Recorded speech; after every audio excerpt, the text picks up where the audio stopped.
So, good morning, Rahul and Archana. Good morning, Good sir. morning, sir.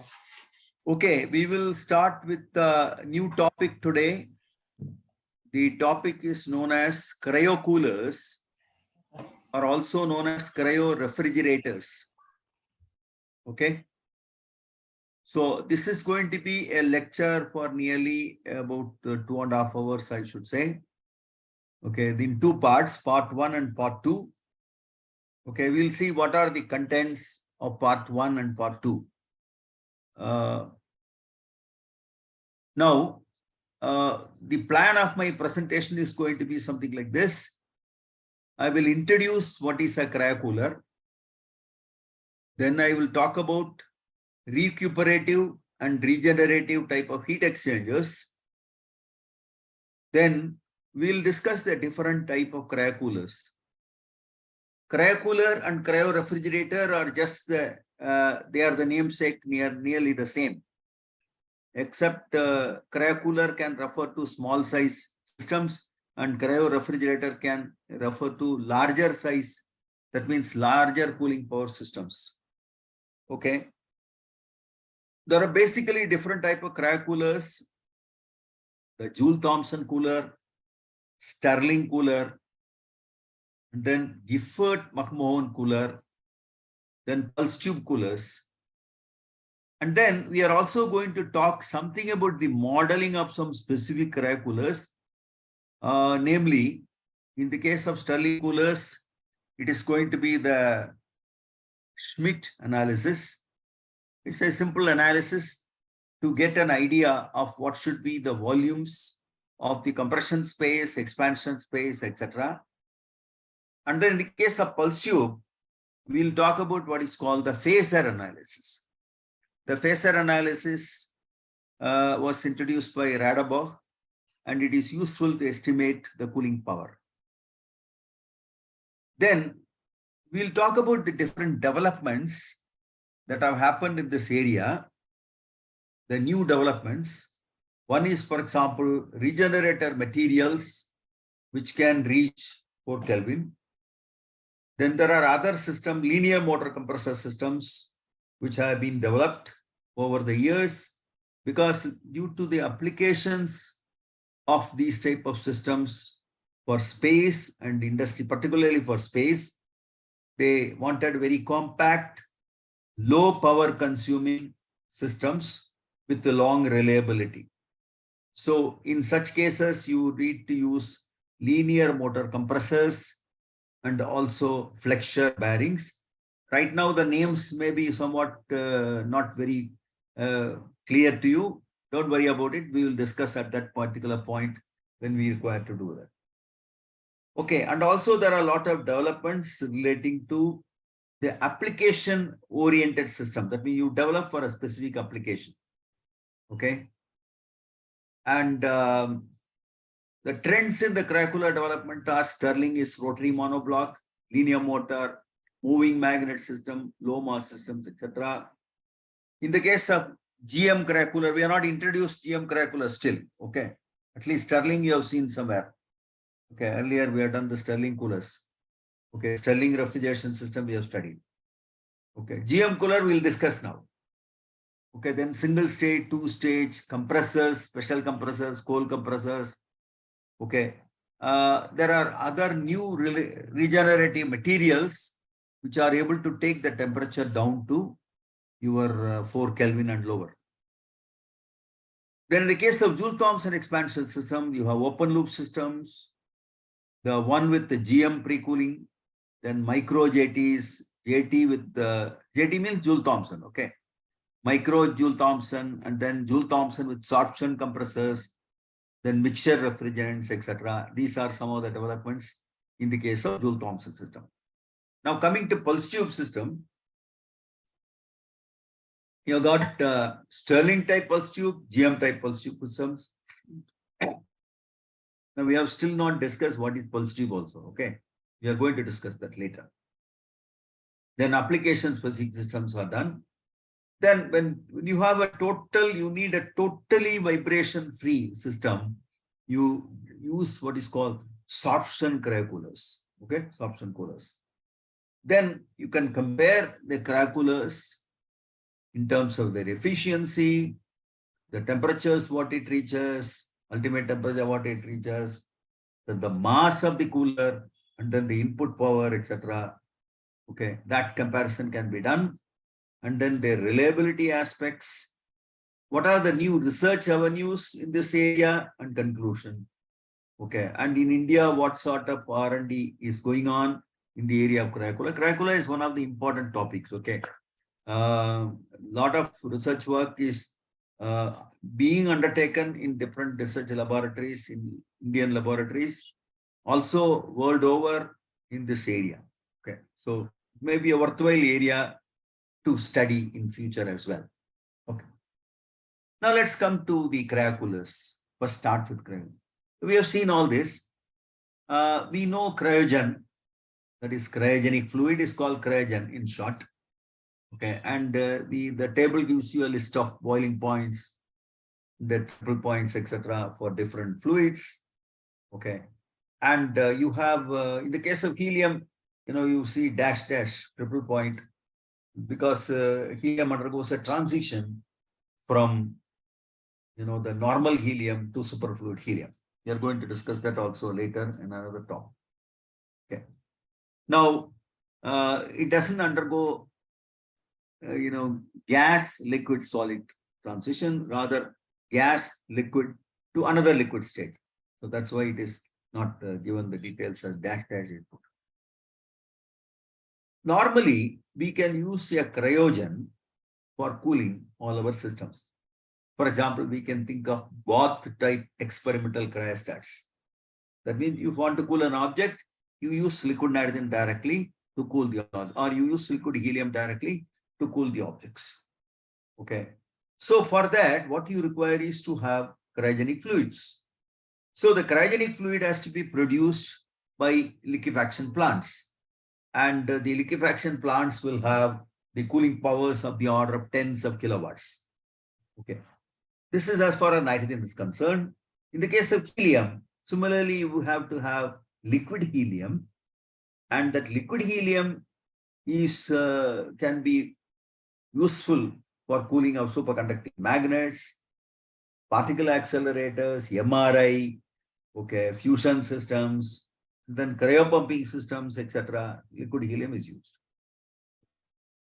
Now, if you consider liquid hydrogen and liquid oxygen, we also already mentioned about this. It is liquid hydrogen serves as a fuel, liquid oxygen serves as an oxidizer, and these are useful for the development of cryogenic engine. In one of the part of the launch vehicle program of ISRO. Well, liquid hydrogen becomes useful for a variety of applications, right from industrial application, chemical application, so on, or vacuum technology, various applications. Large number of applications are used. Okay. Now, historically, where do we reach cryocooler? Where do we come across cryocooler? For example, in 1880, air cycle refrigerator was used by, it's called Bell and Coleman air cycle refrigerator. This was installed in a ship called SS Strathlaven, and the first meat cargo was transported from Australia to London in the year 1879 to 1880, during the period of it. So we come across ice machine, ammonia-based. Ammonia is the working fluid. And this is in 1892 catalog. You can see this diagram of the ice machine. Right. Okay. Then what we see is, you see a Collins liquefier invented in 1946. We also already mentioned about this. Okay, Collins made his first liquid helium plant, a commercial plant, where you have two expansion engines and the Joule-Thomson valve, and it produces the cooling. And the system, for example, in the original system, what they have is something like this. This system is having its own liquid helium collecting vessel also inside the unit, inside the liquefier itself. So you need to perform experiments right there. Okay, this was in 1946. But as early as in 1877, oxygen liquefaction was tried by Cailletet in France. So you see also a diagram relating to that. Okay. We come across the cryocooler in 1960, around 1960.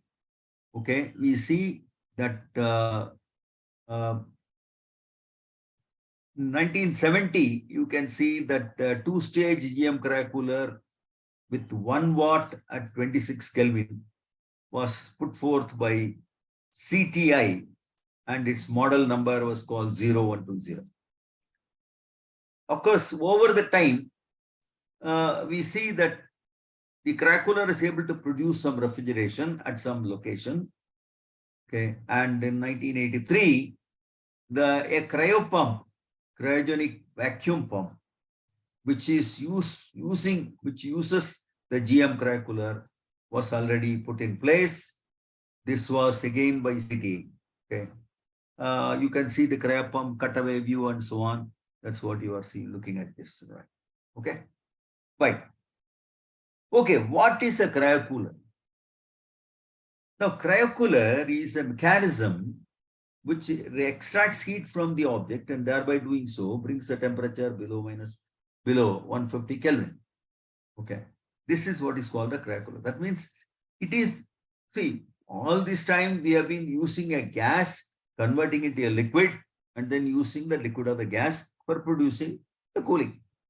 Instead of doing that, you just try to produce the required refrigeration power at some location.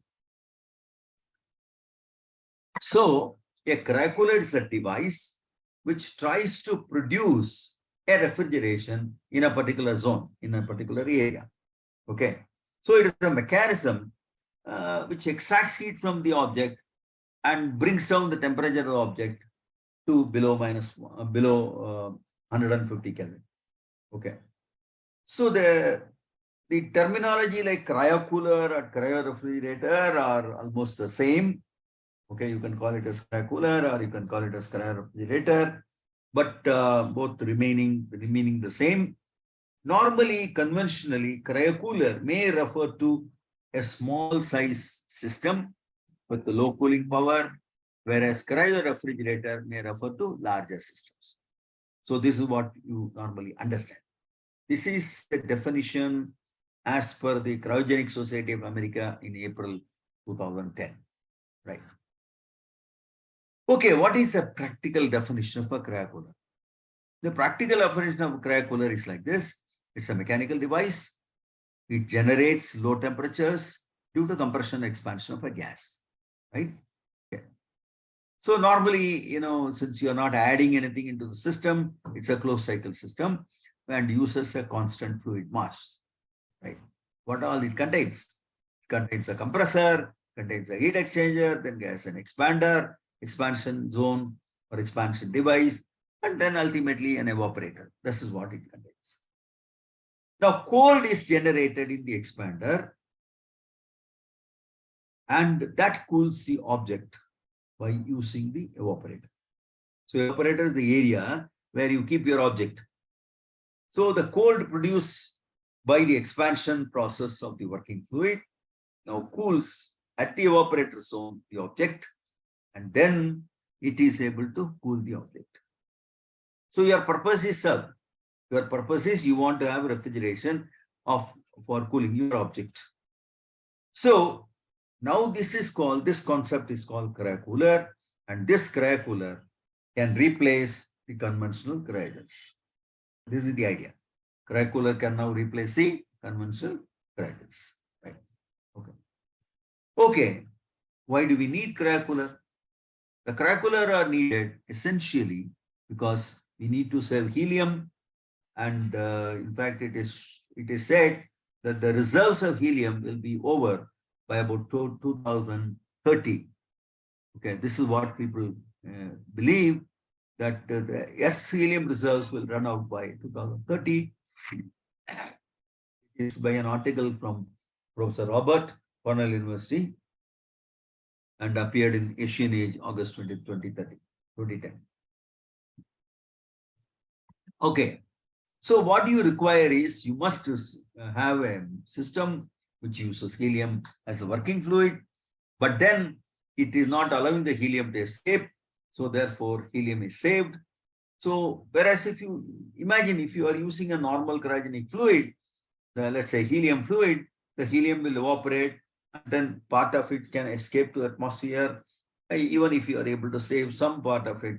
So major part of it you may be able to save, but some part of it will still escape. Okay. So on the other hand, a cryocooler can have a closed cycle operation wherein the helium remains conserved. So the advantage would be, for example, since you have the cryocooler operation anytime, so you don't need to worry about the availability of the cryogenic fluid. So operational independence, it is perhaps possible to operate in all orientations, whereas cryogenic fluid, you have to have a vessel, and in that vessel you have to fill it, and then your object has to be kept at the bottom part of the vessel only. Then only you will be able to cool that object, right? And many times it can also happen, there are a lot of fluctuations during the filling of a cryogenic fluid on your object which you are trying to cool, and therefore it can cause some sort of difficulties. If you are using, for example, superconducting magnets, the fluctuations can cause quenching and so on. So such events cannot happen, will not happen if you use a cryocooler. And cost of helium also over the period goes up. Over the period of time, it continuously going up. And for example, the current cost could be as high as 2,000 rupees a meter cube of helium gas. Okay. And so cryocooler can serve as a best replacement for the helium. What are the specifications you should take? One is it should have a highly reliability, it should have a long life. So long life means long mean time between failures, and also long mean time between the maintenances and long mean time to failure. It should have low mass, low volume, shorter cool down time, or should be able to operate in any orientation. Some cryocoolers are, some of them are not. We'll see that. Then low induced vibrations, and then acoustic noise should be minimal, and then high thermodynamic efficiency should be there, low investment costs, maintenance costs, etc. And these are some of the major parameters which drive, which are to be considered in selection of the right mechanical cooler. Okay. When you talk about a cryocooler, you must talk about some parameters related to that. One is it will draw some power, right? So you need to give some input power. You know that because we have already mentioned that whenever you are trying to produce refrigeration, you need to give a power input into the system, because any refrigeration device is a work absorbing device, right? Okay, that's important. Okay, then you get what is called the net refrigeration power, QC dot is equal to dQ by dt. Then you have a net input power, which is dW by dt. And then you have the actual coefficient of performance, which is QC dot by W dot. If you consider the ideal coefficient of performance will be that of the Carnot, which is Tc divided by Th minus Tc, Tc being the temperature of the cold end, divided by Th minus Tc is the temperature of the hot end minus temperature of the cold end. Okay, then you define what's called efficiency. Efficiency is the COP of the actual system to that of the COP of the Carnot.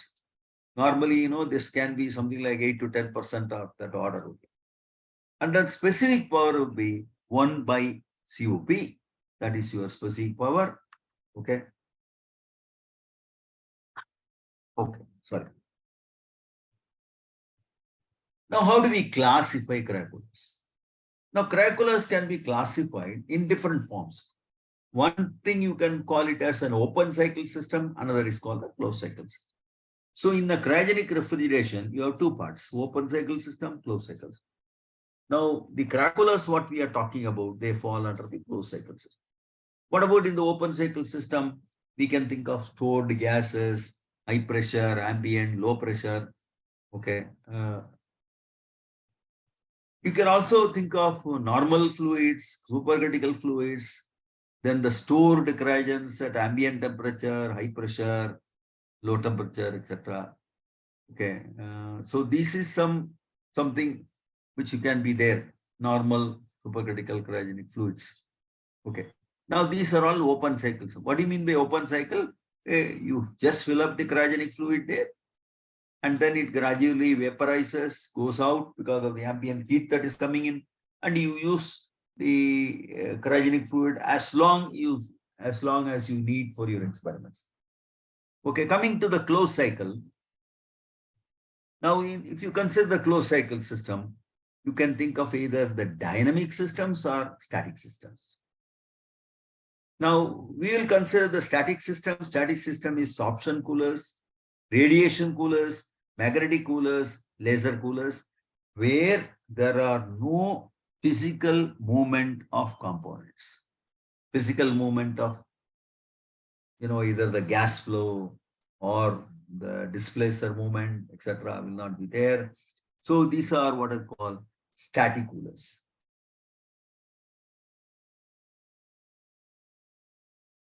Coming to dynamic coolers, you have two types.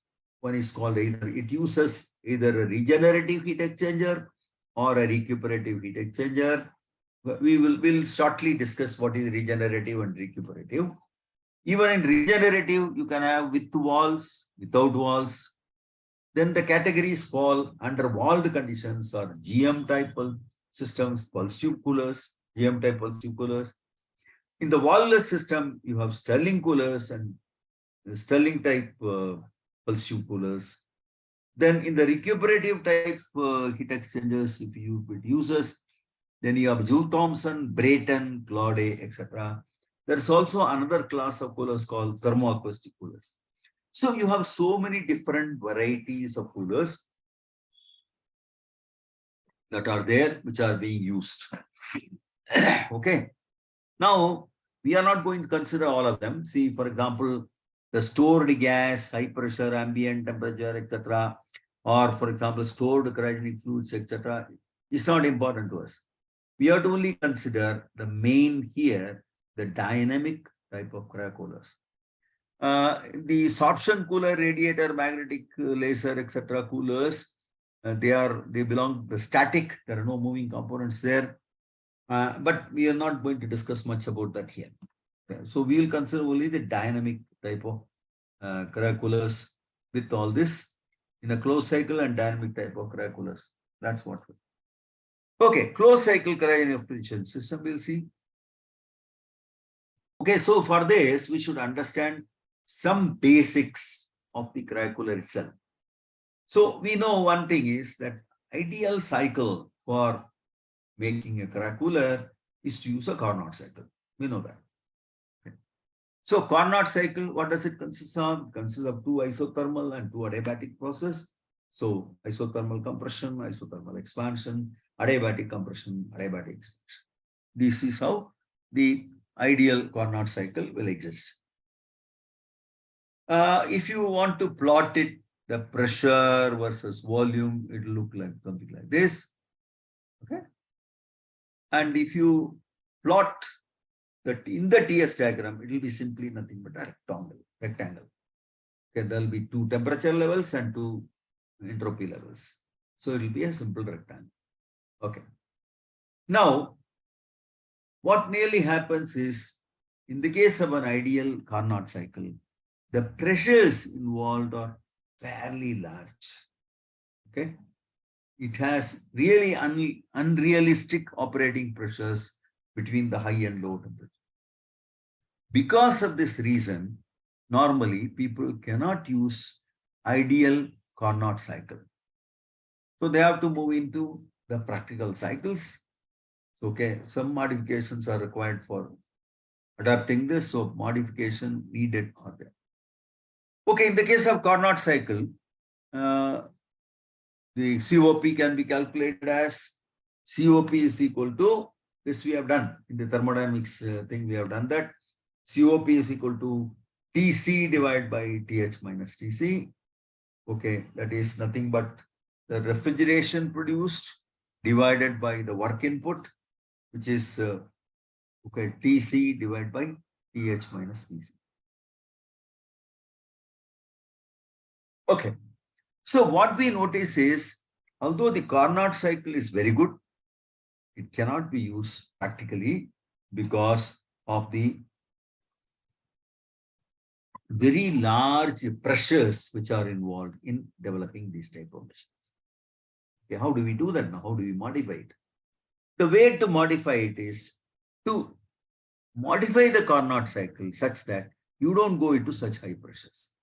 Okay, that's all you have to do.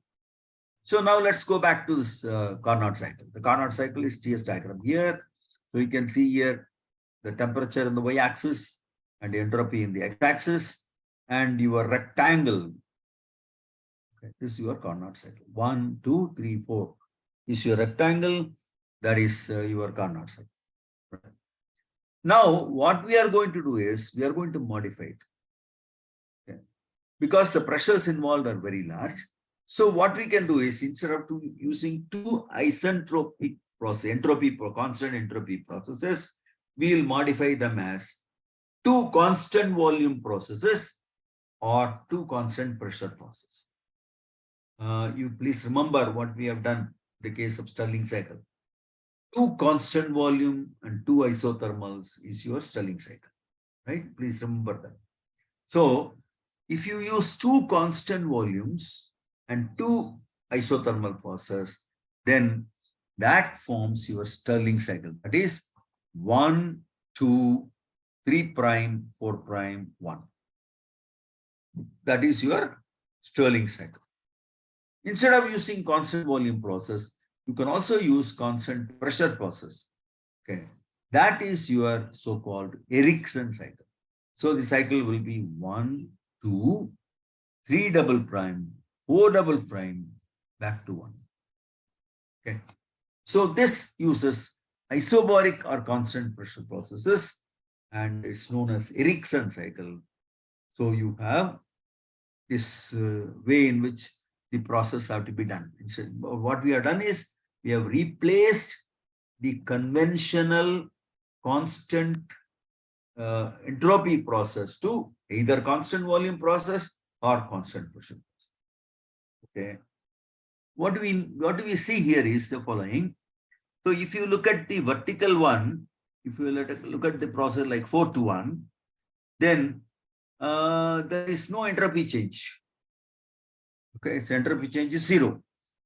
Whereas if you look at the 4 prime to 1 or 4 double prime to 1, there is a change in entropy. Okay, entropy changes. What is the meaning of that? If the entropy is changing, that means there is some amount of heat transfer that is involved there. Okay, some heat transfer is taking place. So you need actually for this process 4 prime 1 and 4 double prime 1 or 3 prime 2 or 2 3 prime or 2 3 double prime, you actually require a storage device for heat transfer. That means intermediately you require a storage device. So you need a storage device which can alternately store and reject the heat energy during the cycle of operations. This is what is called, there are two cycles. This device where the heat is alternately stored and rejected is called stored and removed is called the regenerator. So regenerator is a device which stores alternately the heat content of this because entropy is changing. You remember the definition of entropy. Definition of entropy, dq is equal to ds by t. Okay, and if you integrate over a particular, say one level to another level, then there is a change in entropy. What does it mean? That there is a transfer of heat that comes into picture if the entropy is changing. Okay. Okay. Now let's see. Now let's look at the heat exchanger. What is the heat exchanger? We have seen this earlier in the list of critical components. Heat exchanger essentially is a device in which the warm fluid will get cooled and the cold fluid will get warm. Okay. This is because of the heat exchange between the fluids. Okay. In most cases, heat exchange occurs only at constant pressure. You always have a constant pressure between the fluids. Same pressure. The heat exchangers can be either regenerative type or a recuperative type. So I'm going to now define what is a regenerative type heat exchanger or a recuperative type heat exchanger. Okay. Now, what is important is the regenerator should be designed using materials with high heat capacity. That means there should be large heat capacity for the regenerative material. It should be able to take in heat or release the heat. That's what you want. So therefore, you need to use a material with large heat capacity. That is, specific, it should be large for the material. And at the same time, since the fluid is flowing from one end to the other through the heat exchanger, there should not be any pressure drop. Okay. There cannot be any pressure drop. You should have very low pressure drop for the fluid to flow. Then only the fluid will be able to flow very well through this material, through this particular device. So let's come to what is called a recuperative heat exchanger. What is a recuperative heat exchanger? It's like this. First of all, the heat exchanger, two channels. Okay. The two channels are, you can see here, you see the green line in the middle and the one on the left, another is on the right. So there are two channels. Okay.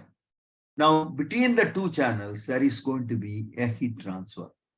For example, suppose the fluid is flowing, hot fluid is flowing from the bottom to the top on the left side, and the cold fluid is flowing from the top to the bottom on the right side.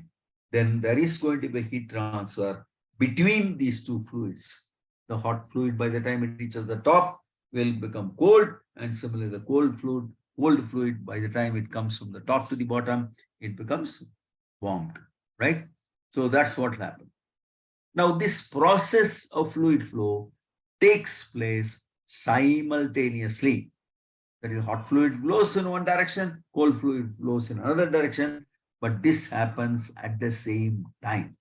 Please remember this. Okay. Now, there can be a variety of flows. Either it can be counter flow, cross flow, parallel flow, etc. This we already seen in the case of heat exchangers. Okay. Now, what about regenerative? So, recuperative heat exchanger means at a given time, there are two flows flowing, one opposite to the other. Okay. So that the heat transfer takes place from one to the other. Okay. Or vice versa.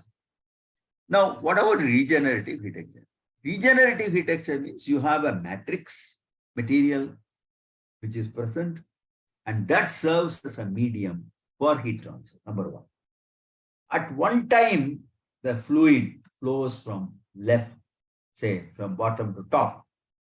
Okay. Another time, the fluid flows from top to bottom. Okay. Now, in this case, the fluid does not flow continuously. Fluid flows for a given particular time from bottom to the top. And similarly, after some time, it flows from top to the bottom.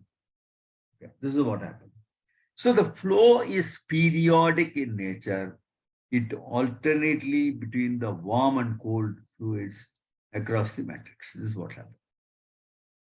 Now, in this case, there is a heat transfer. What happens is hot fluid, let's say, the originally the system is cold, let's assume. The hot fluid will pass through this. When it passes through the system, it picks up the heat. The matrix picks up the heat from the hot fluid. It stores it inside. Okay, after some time, it is already cold. The cold fluid will go from, say, it contains some heat content is there. Now the cold fluid flows from the opposite direction. What will happen? The cold fluid will now pick up this heat from the whatever that is stored and come to the other end, which will become warm. It will show it is warm, right? So please remember this. So this is what happens is regenerative heat exchange means heat exchange takes place, but does not happen at the same time. It happens at two different time intervals. Okay. Hot fluid makes it hot. holds there, and then another time cold fluid comes in, and then it picks away this heat, right? Through the same channels. Okay. Now, what about heat exchangers and cryocoolers? So you have heat exchangers useful in either regenerative type or recuperative type. So regenerative types are used for Stirling, Gifford-McMahon, and then pulse tube systems. In the recuperative type, normally it is Brayton or Joule-Thomson. I think Brayton is missed out here. Either it can be a Brayton or a Joule-Thomson system. Okay. Now, what about the regenerative material? What should be the material what we can use? First of all, there has to be a fluid flow through the material. If there has to be a fluid flow, then obviously material cannot be a solid. It has to be a porous material. So it should be porous. At the same time, it should be able to pick up the heat. So obviously it means the material can be it is a porous material, means it has to be a mesh. And mesh made out of material which are, let's say, having high thermal conductivity, okay, high specific heat. So such material is what we require. So we have a porous material with high heat capacity and thermal gradient. And normally it is taken as in the arrangement is taken in the form of stacks, one over the other. So that means I have one mesh followed by another mesh, third mesh, fourth mesh, like that. So hundreds and thousands of meshes are packed together, one over the other. Okay. Okay. Essentially, you require a metallic wire discs. Okay. And it can be out of stainless steel, phosphor bronze. Typically, mesh sizes are 100 micrometer to about 400 micrometer sort of sizes. Okay. And incidentally, 100 micrometer is equal to 0.1 mm. Please remember that. Okay. And in the case of regenerator material, you can use different material. The material which can be used are copper, okay, brass, okay, and you can also use, let's say, stainless steel. Phosphor bronze can be used. But what happens is basic heat keeps on decreasing with the temperature. As you go to lower and lower temperature, basic heat value drops to 0. Okay. Now at absolute 0, the specific heat of material, any material, drops to 0. So what you require is a material with the sufficiently high specific heat at low temperature. So what happens is, if you use a conventional material, all these materials lose their specific heat. They become 0, close to around, let's say, 8. The values become very, very small, not so much useful, and they are useful only up to about 8 to 10 Kelvin. Okay. Below 10 Kelvin, you require special materials whose volumetric specific heat decreases. Volumetric specific heat is somewhat reasonably existing. Such materials are magnetic materials, special magnetic materials, which undergo, say, the erbium-3 nickel, holmium copper, or some type of materials. They undergo a magnetic transition, and because of which they have some enhanced specific heat value close to 8 to 10 Kelvin zone. And therefore, they are very useful as regenerator materials below about 10 Kelvin. So conventional Stirling coolers or Ericsson cryocoolers are limited to only up to 10 K, whereas the material, if you use regenerator materials of higher, which undergo the magnetic transition, then you have the capability of going to lower temperature. So now in the photo you see here, you see the meshes, stainless steel meshes, and then the lead granules are also used.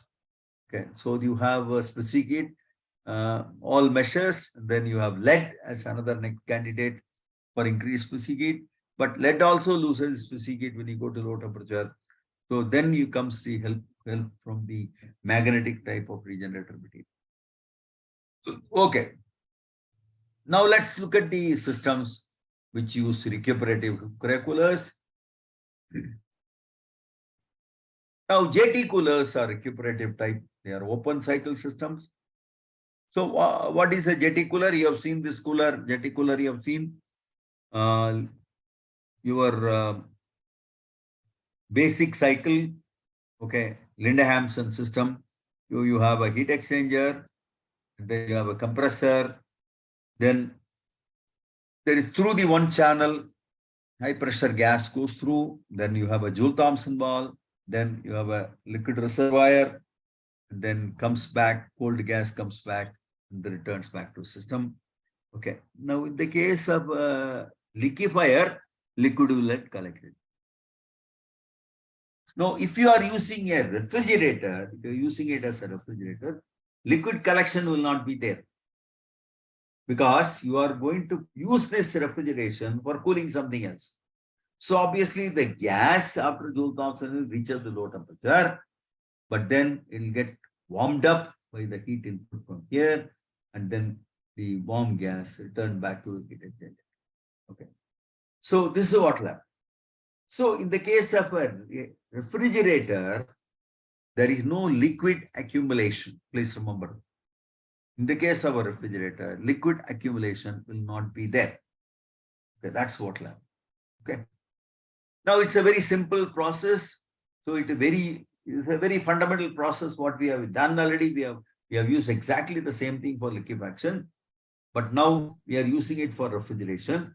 That means you are not liquefying and then using the liquid.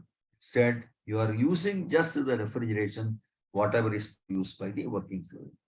So that means the gas content in the loop is constant. Okay, please understand.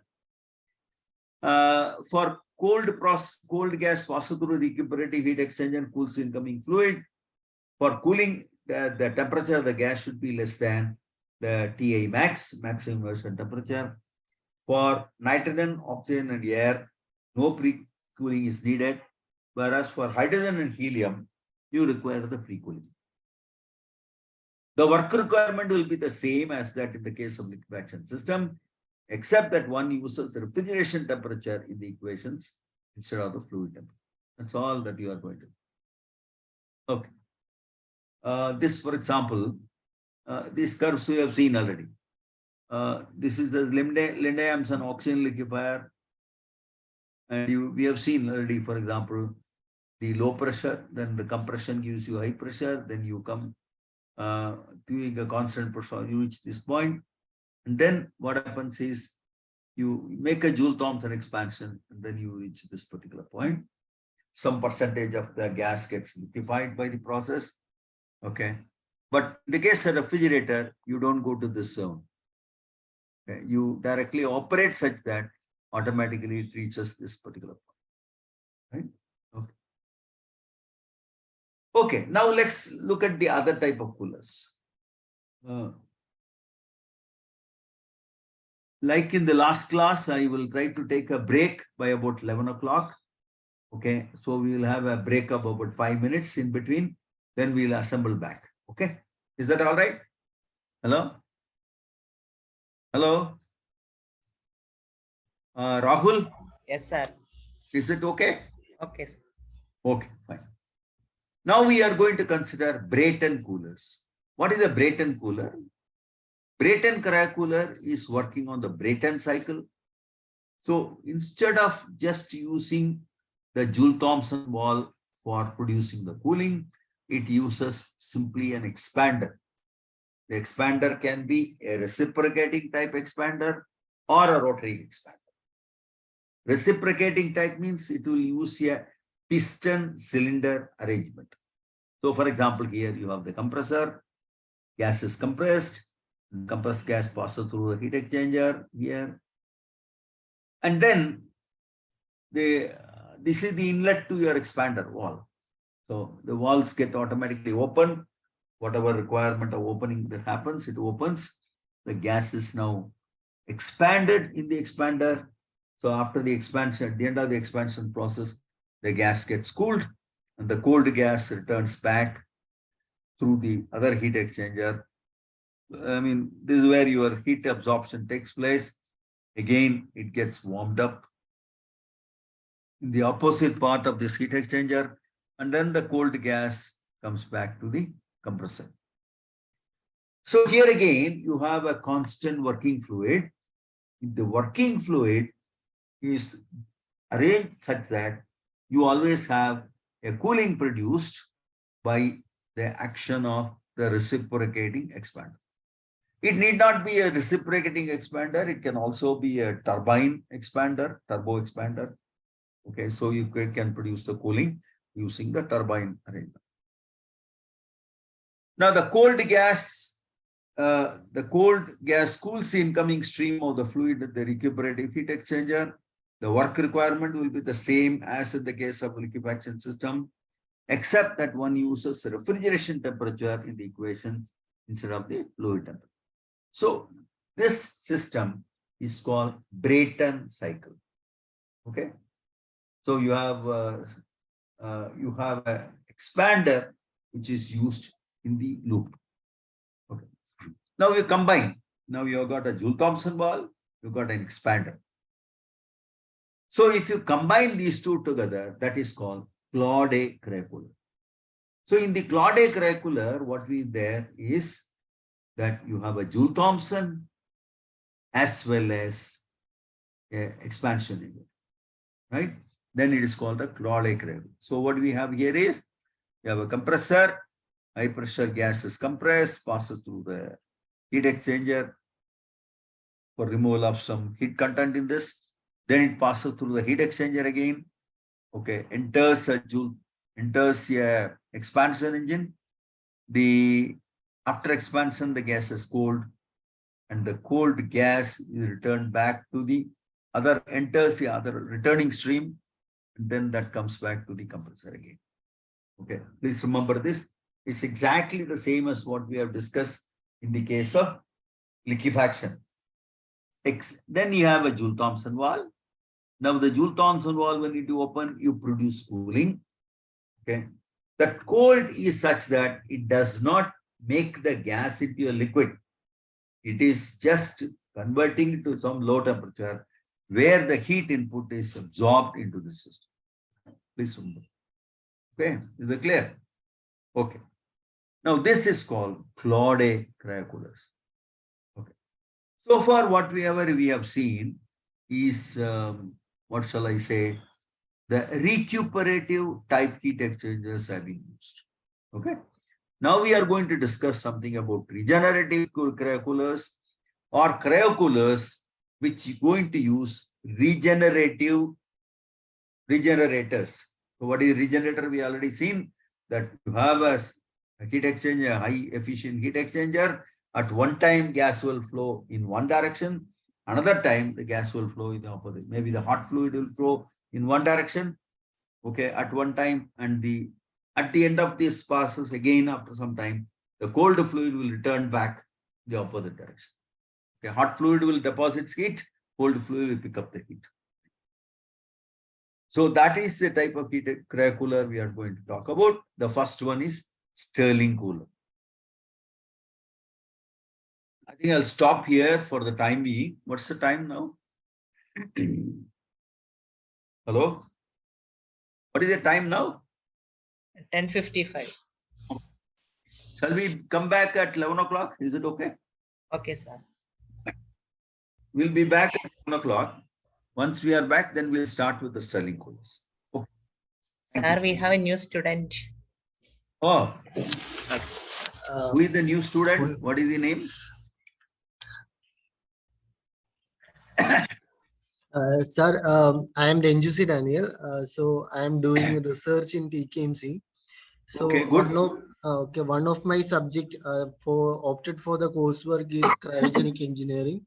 Okay, very good. I am also joining. Excellent, very good. I am very happy to hear that because we require more number of students for this course. Thank you, sir. So we will meet after another 5 minutes. Okay. Okay, sir. Bye.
Are you people back? Shall we start? Yes, sir. Okay. Shall we start now? Is it okay? Okay. Is everybody there? Yeah. Yes, sir. Okay. Fine. Okay, welcome back. We will talk about Stirling cryocoolers. You remember what is Stirling cryocooler? It consists of 4 processes. 2 of them is an isothermal process and 2 of them are constant volume process. Okay. Now, this is supposed to be a well-developed, commonly used system, which is called Stirling cryocooler. It was conceived in 1815 by Robert Stirling, but when he originally conceived, when he thought about this, it was used as initially for the purpose of using it as a heat engine, not as a refrigerator. Okay, he conceptualized this for a heat engine. And later in 1834, John Herschel, he said, why can't we use this as a cooler? That is, we can reverse the cycle of operations and so that it can become a cooling arrangement, refrigeration system. In 1873, actually, Davy Possil, he thought about a free piston Stirling system. And actually, the commercial liquid air production unit was done by John Kohler in 1956 in Phillips Laboratories. He also made the liquefaction system in 1965, commercial units, using the same. So these are some of the historical machines. For example, the Stirling engine, which is using a piston and displacer, and they use something called economizer, which is nothing but your regenerator. So they call it as an economizer. Okay, and the Kirk ice machine was used in 1861. Again, this is this was based on the Stirling cycle. Okay, what does a Stirling cycle consist of? Now, the Stirling cycle consists of the following. One is, you can see here that it uses a regenerative heat exchanger. Or in other words, it's called a regenerator. Regenerative heat exchanger, nothing but a regenerator. The schematic is shown here. So it consists of a compressor, then a regenerative heat exchanger, then you have what is called a displacer. The displacer function is that it will displace the gas from one location to another. Please remember the other day we had a discussion on Stirling cycle-based liquefaction system. Exactly the same thing we are discussing here, except we don't produce the liquid of the gas, but here we are just getting the refrigeration out of this system.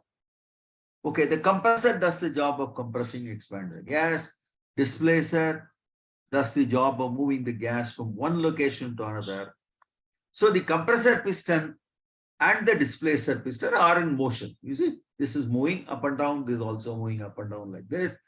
But what is happening is they oscillate at a particular frequency, right?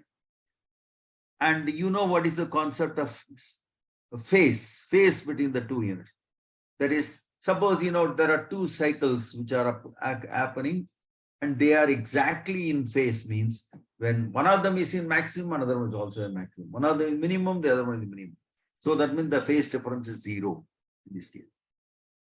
Now, if there is a phase difference of 90 degrees, one of them maximum, other one 0, one of them is minimum, other one is negative maximum, other one is negative maximum, the third one is 0 again, like that.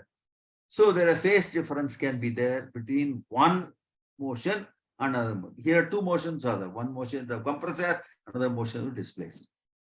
Okay. Now, what is important is for producing the cooling or refrigeration, there has to be a phase difference between the compressor motion and the displacer motion. This phase difference or phase angle is vital for proper cooling of the system. If you want to produce the refrigeration, there has to be a phase difference between the two motions. Okay. Now we'll consider ideal Stirling cycle. So here you see ideal Stirling cycle. You can start with 1, 2, 3, and then 4, back to 1. Isothermal compression, constant volume heat rejection, 2 to 3. Then from 3 to 4, isothermal expansion, and then constant volume heat absorption. Okay, this is what you have. Now, Tc is the temperature of the compression zone, and Te is the temperature of the expansion zone. So you have COP will be Te divided by Tc minus Te. This already we have seen. The COP we have seen. The desired output divided by the work input to the system. We also seen the COP of a Stirling cycle is the same as that of the Carnot cycle, particularly in the case of ideal gas systems, right? This is what we have seen, right? Okay. So I've just, this is a diagram to show you how it is done in the pressure volume diagram or entropy, okay, TS diagram. So in the pressure volume diagram, this we already seen. So in the entropy, this thing actually you have 1, 2, 3, 4. Please remember, these are two constant volume processes which are happening. And the temperature in the y-axis, entropy on the x-axis. Okay, right. So if you introduce, for example, Carnot cycle into this, the Carnot cycle will look like this. Okay. So if you add Carnot cycle into this process, Carnot cycle is more likely to be like this. Okay. This is the Carnot cycle. Right. Okay, let us see in a practical case how this is achieved. So you have a regenerator, which is in the middle. You have a piston. You have an expander here. Okay. So this is what you have, right? So what happens? Initially, the expander part piston is constant, and then the compression piston starts moving forward. So then there is a gas is getting compressed. Okay, now you got the compression zone. The gas is compressed here. Okay. Now what happens is both the expansion piston and the compressor piston start moving the left towards the left. That is from 2 to 3. You can see that both of them are moving towards the left. When it happens, then the compressor piston is pushing all the gas back into the zone. It is passing through your, regenerator material to the other side now. Okay, it has reached the location 3. Okay, so you can see here, it is now the gas is here. Now what we do is keeping the compressor piston is same. The expander piston is moved backwards, okay, further, so that the gas is now expanded. This is again isothermal expansion. Okay, now what you do, you move both the compressor piston and the expansion piston to the right, so that the expansion piston touches this end and the compressor piston back to this end. So this is exactly same as state 1. So this process repeats. Okay, this is how it goes. Now, this is exactly the way in which the system will be working, right? Now, but if you look at this, it may be very difficult for us to have sharp edges like this. You remember now, you look at this. You have a sharp zone. I mean, it is not practical. You can't have a arrangement of this type, sharp edge like. See, this is okay. I mean, going up and going down, etc. in a constant phase, it's okay. But sharp changeover like this may be difficult to do. So what is normally done is, it is rounded off. It is rounded off to make a sinusoidal motion. So the practical Stirling cycle cannot have a discontinuous motion. So the realistic sinusoidal motion is, you know what is sinusoidal means? Sine motion, sine wave. Sine wave is, say A is equal to A1 into sine, okay, theta. So therefore, as theta changes, the value keeps up and down. Okay. So this sine motion can be achieved by using a crank mechanism, but the practical system will have all its void, volume, clearance, pressure drops, inaccuracies of regenerator, its inefficiency of regenerator, etc. will be there. So now, but then whatever it is actually a very useful cycle, practical Stirling cycle, and you can become very useful for implementation for making small size cooler system. Okay, now see what is happening. The compressor is directly coupled to the regenerator zone. Because of this direct coupling, the system can operate at high speeds. You can operate at high frequencies. Systems can be operated at high frequency. Okay, that is possible in this case. Okay, the typical operating range is right from about 20 hertz to almost about 150 hertz. It is possible, right? Now in the Stirling cooler, there are different types. Okay, the type what we have seen earlier in the Stirling cycle system is the beta type. In the beta type, you have two pistons. One piston is called the compressor piston. The second piston is called the displacer piston. You understand? Compressor piston and displacer piston. That's what you have. Then that is called the integral piston displacement arrangement, which is beta type. The alpha type is the one what we just now discussed, where you have a compressor piston on one side and expander piston on the other side. Then you have a gamma type system wherein the two pistons are located in a different way, but the expansion zone is almost the same as that of the first piston. Okay. So it's what is called the split piston displacer arrangement. Okay. It's a gamma type Stirling cooler. Okay. There are different type of Stirling cooler systems are used for different type of applications. Okay. And this, for example, is one of the early, see on the picture on the left side is the early Stirling air liquefier, 1953 model. Okay. This was done by Philips Laboratories in Eindhoven. And the current machines look like this. Present day machines look like this, but they are now marketed not by Stirling coolers, Philips people, but it is now marketed by Stirling Cryogenics. Okay. There are a number of companies who are dealing with the Stirling cycle refrigeration systems. Right. Okay, as I mentioned, because the compressor can be directly coupled to the regenerator zone, you can think of very compact cryocoolers which can be operated at high frequencies. Say, for example, you can just have an idea of the sort of system. So this is the zone, the strip is the zone where the cooling will be produced to the maximum. Okay. Now, this is about 1 watt at about 80 Kelvin. And this, for example, is about 0.15 watt, 150 milliwatts at 80 Kelvin with only 3 watts of input power. And it has an COP of approximately or efficiency of 14% of Carnot efficiency. Okay, so these are compact systems. Now, the application of cryocoolers there are large cycle capacity systems are possible. 1 to 4 kilowatt at 80 Kelvin and a few hundred watts at 20 Kelvin are being developed for large number of applications. Main application is liquefaction of air, separation of air into nitrogen and oxygen. You remember Stirling cycle coolers, we had discussed in the liquefaction also.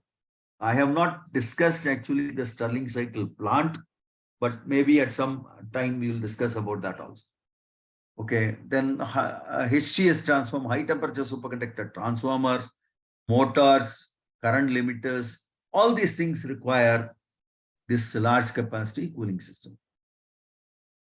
Now, small capacity Stirling cryocoolers are used in number of applications like infrared detector cooling, military applications, night vision, cameras, and so on. And then there are also coolers which are useful from a fraction of watts, a few watts of refrigeration in the temperature range from 50 to 80 Kelvin, they are useful for cooling superconducting magnets based on high temperature superconducting. Okay. Now, there is an analysis called the Schmidt analysis of Stirling coolers. This was developed by Schmidt, Gustav Schmidt in 1861. This gives you an idea of guess of the cryocooler dimensions. What sort of dimensions which you should use. For that, you get an idea of the cryocooler dimensions using this analysis. This makes certain assumptions. One is perfect isothermal compression expansion, and then no pressure drops, and the pistons are moving sinusoidally. That means sine wave motion only for the pistons and displacers. These are the ones which are. What it does is, it uses certain non-dimensional parameters such as swept volume ratio, then temperature ratio, and dead volume ratios. So, for example, C representing compression space and E representing expansion space. Okay. So now TC, temperature of the compressor zone, VC, volume of the compressor zone, TE, temperature expansion zone, VE, volume expansion zone, and then dead volume is just denoted by D, VD. Okay. So now what you used to use some ratios like K is equal to VC by VE, tau is equal to TC by TE, and X is equal to VD by V, etc. And dead volume is the temperature, average temperature of the dead volume zone. We take it as an average value of the compression expansion values. Okay. And then you define certain parameters. What exactly it does is, you take the total mass of the gas in the system, it is to be constant. Okay. And you think there is no pressure drop, pressure will be same at all locations, but the temperatures will not be the same, because we are always considering the analysis at steady state conditions. The temperature of the compression zone is TC, and the temperature of the expansion zone is TE. Okay. That's what we are assuming. If you do all this analysis, then you get expressions for pressure, pressure maximum, pressure minimum, and pressure ratios. Okay. And the expression for pressure is like this. P is equal to a constant K divided by B into delta cos theta minus pi plus 1. I am not going to the derivation of this at this point of time, but we can discuss it separately at a later time regarding the derivation, how it can be arrived at. Okay, only thing what we notice is the pistons, the compressor piston and expansion piston, rather, there is a phase difference that is taking place between the two motions. Okay, that is the compressor piston motion and the displacer motion. There is a certain phase difference that is coming in the picture. Okay. So now, what you notice is that because of this phase difference, okay, you can calculate using this analysis the work done in the process, compressor work done, which is integral P dVc, compressor moving, then that you get an expression. Similarly, the refrigeration output Q dot E is equal to P dVe. The volume of the expander is varying small quantities. So then you get an expression for the expander, the refrigeration power what is produced. Okay. So what this is able to give you is, it is able to give you an idea of what should be the approximate dimensions of the compressor volume, expander volume for a particular pressure ratio and for a particular pressure of the total system. Okay. This is the idea behind this. Okay, we'll discuss this more in detail later. Okay, let me come to Gifford McMahon cryocoolers. So you remember what we did in the case of Stirling cooler. In the case of Stirling cooler, the compressor was directly connected to your, the regenerator and the displacer. Okay, there is nothing in between. So the compressor piston is moving, displacer is moving, and there is a particular phase difference between the compressor motion and the displacer motion. That's what it happened in the case of Stirling.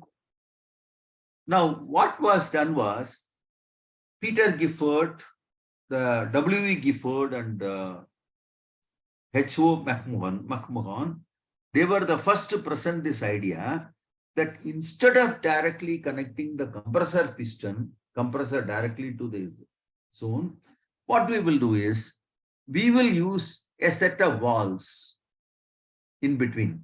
We'll use a valve, and these valves will be operated. When you operate the valve, what happens is they are connected to the high pressure side and low pressure side. So that means you can, when you open the valve, high pressure will come in. When you close the valve, high pressure will stop. Similarly, you open the low pressure valve, that is system will have low pressure, and we close the valve, system will have less. Like that it will have. Okay. So now the opening and closing of these valves is equivalent to admitting high and low pressure into the system, right? That's exactly what will happen. The opening and closing of the valves, we should have a certain relation to the motion of the displacer. That's all. Instead of the compressor piston motion, the opening and closing of these valves should have a relation with that of your displacer motion. But what happens is, since you have valves, these valves cannot be opened very fast, like your movement of the compressor piston. Compressor piston can be moved very fast, up and down very fast. You can high frequency, you can run. Whereas valve cannot be opened like that.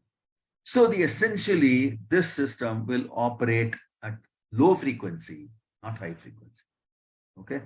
Valve operation can either be done by cam or by rotary valve. Okay. Cam means you will have an attached to the displacer will be actually attached, and then you will have an arrangement to open and close, physically open and close. Okay, the displacer will be moved up and down by that connection. At the same time, it will open and close a set of valves.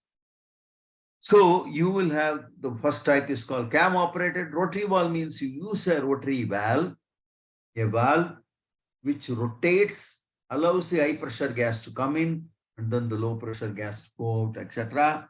And during the process of high pressure, the displacer, the free displacer, it will move forward, backward, etc. Right?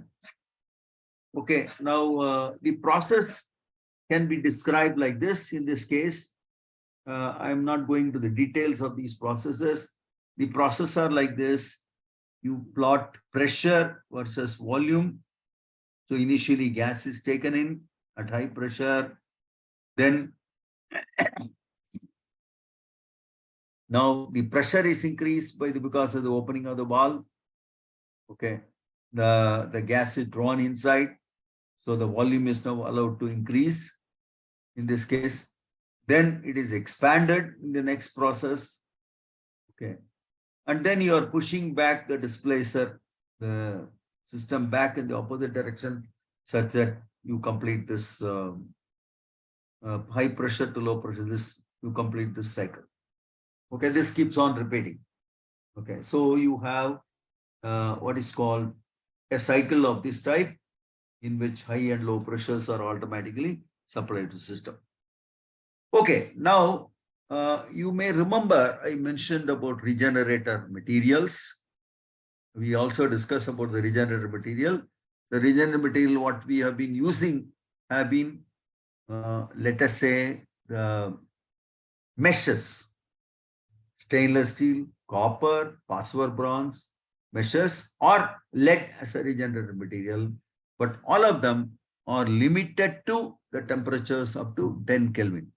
Not lower. Lead, for example, can go probably can go close to about 8 Kelvin. Okay, slightly lower than that.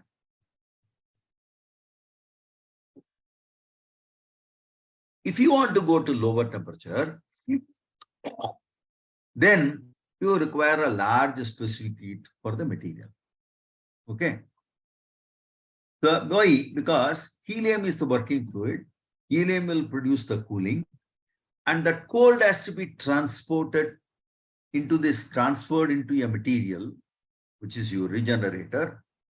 And it is not possible to use lead and other meshes, copper, metallic meshes, because the volumetric specifications drop to very low values. So people were in the lookout for suitable materials which can do this, and later they found that rare earth-based magnetic materials have certain transitions in the temperature range around 10 Kelvin. Because of these transitions, the material will be able to take in, there will be increased specific for these materials. You can see here, the heat capacity is plotted as a function of temperature for different materials. So I think this curve is for lead, there is no peak. Whereas looking at the curves like erbium nickel, erbium 3 nickel, etc., you can see there is a sharp rise and then falling.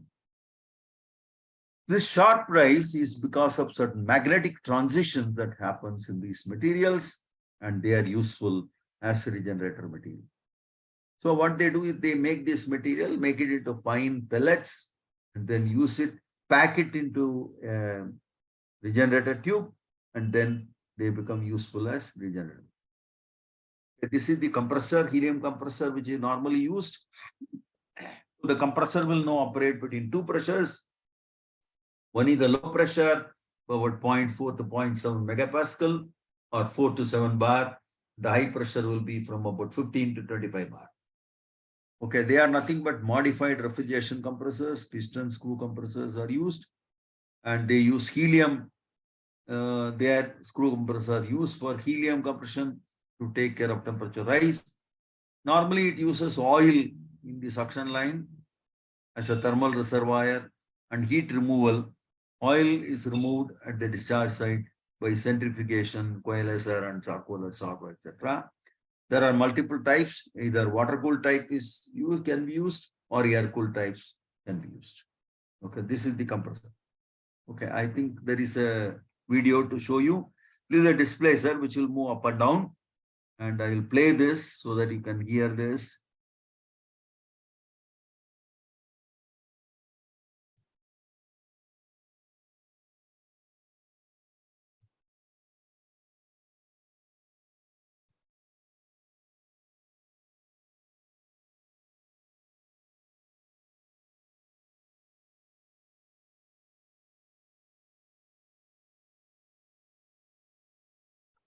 Okay, so what you have seen is the movement of the displacer within the cold environment, within that housing, and by the presence of this movement is now in this case done by a cam operation. That means it's connected to a cam arrangement, and the cam is moving it up and down. You can also have just a rotary valve arrangement, which is shown here. In this case, rotary valve is not a video, is not there. But because of the presence of rotary valve, the displacer will go up when high pressure comes and come down when the low pressure comes. Go up and come down like this automatically because of the pressure. Right. Okay. Sorry. Now the total system will look like this. You have a compressor. This is your cold head. Okay. Where the displacer part is moving within the inside this. Right. Okay. This is your first stage and this is your second stage. But the single stage system, the second stage will not be there. Only one stage will be there. Okay. Usually if you have a two-stage system, first stage will be limited to around 30 or 35 Kelvin, whereas second stage will go down to almost 4 Kelvin or even sometimes lower, depending on the regenerator material, what is being used. So from the compressor, you require hoses to be connected. Flexible hoses will be connected such that high and low pressures can be sent to this so that the displacer can move up and down. Okay, there are commercial systems are there. They are useful for a number of applications like cryopumping, shield cooling, liquid helium recondensation, in magnets or helium cryostats, etc. And there are many manufacturers like APD Cryogenics. Then you have Cryomec, okay, and then CVI, CTI, Edwards, okay, and then Label, Sumitomo. There are a number of manufacturers who are able to produce this. Generally, you are able to get about, in a single stage system, you are able to get about 200 watts of cooling power at about 80 Kelvin. In a two-stage system, you normally get about 20 watts at 20 Kelvin in the second stage and about 80 watts at 80 Kelvin in the first stage. Now, because you see the compressors are huge in size and so on, then the power consumption required is of the order of a few kilowatts. Okay, that's the sort of power consumption. Okay. So if you look at the performances between the Stirling and GM, this is operated at low frequency, whereas this is operated high frequency. Sorry, ulta. Stirling can be operated high frequency, whereas GM operates at low frequencies. Direct connection, walled connection, high COP in the case of Stirling coolers, low COP in the case of GM coolers. Okay. And here you have low pressure ratios in the case of Stirling because frequencies are high, pressure ratios are low, whereas Stirling GM coolers can have very high pressure ratio of the order of 3.5 to 4 sometimes. Okay.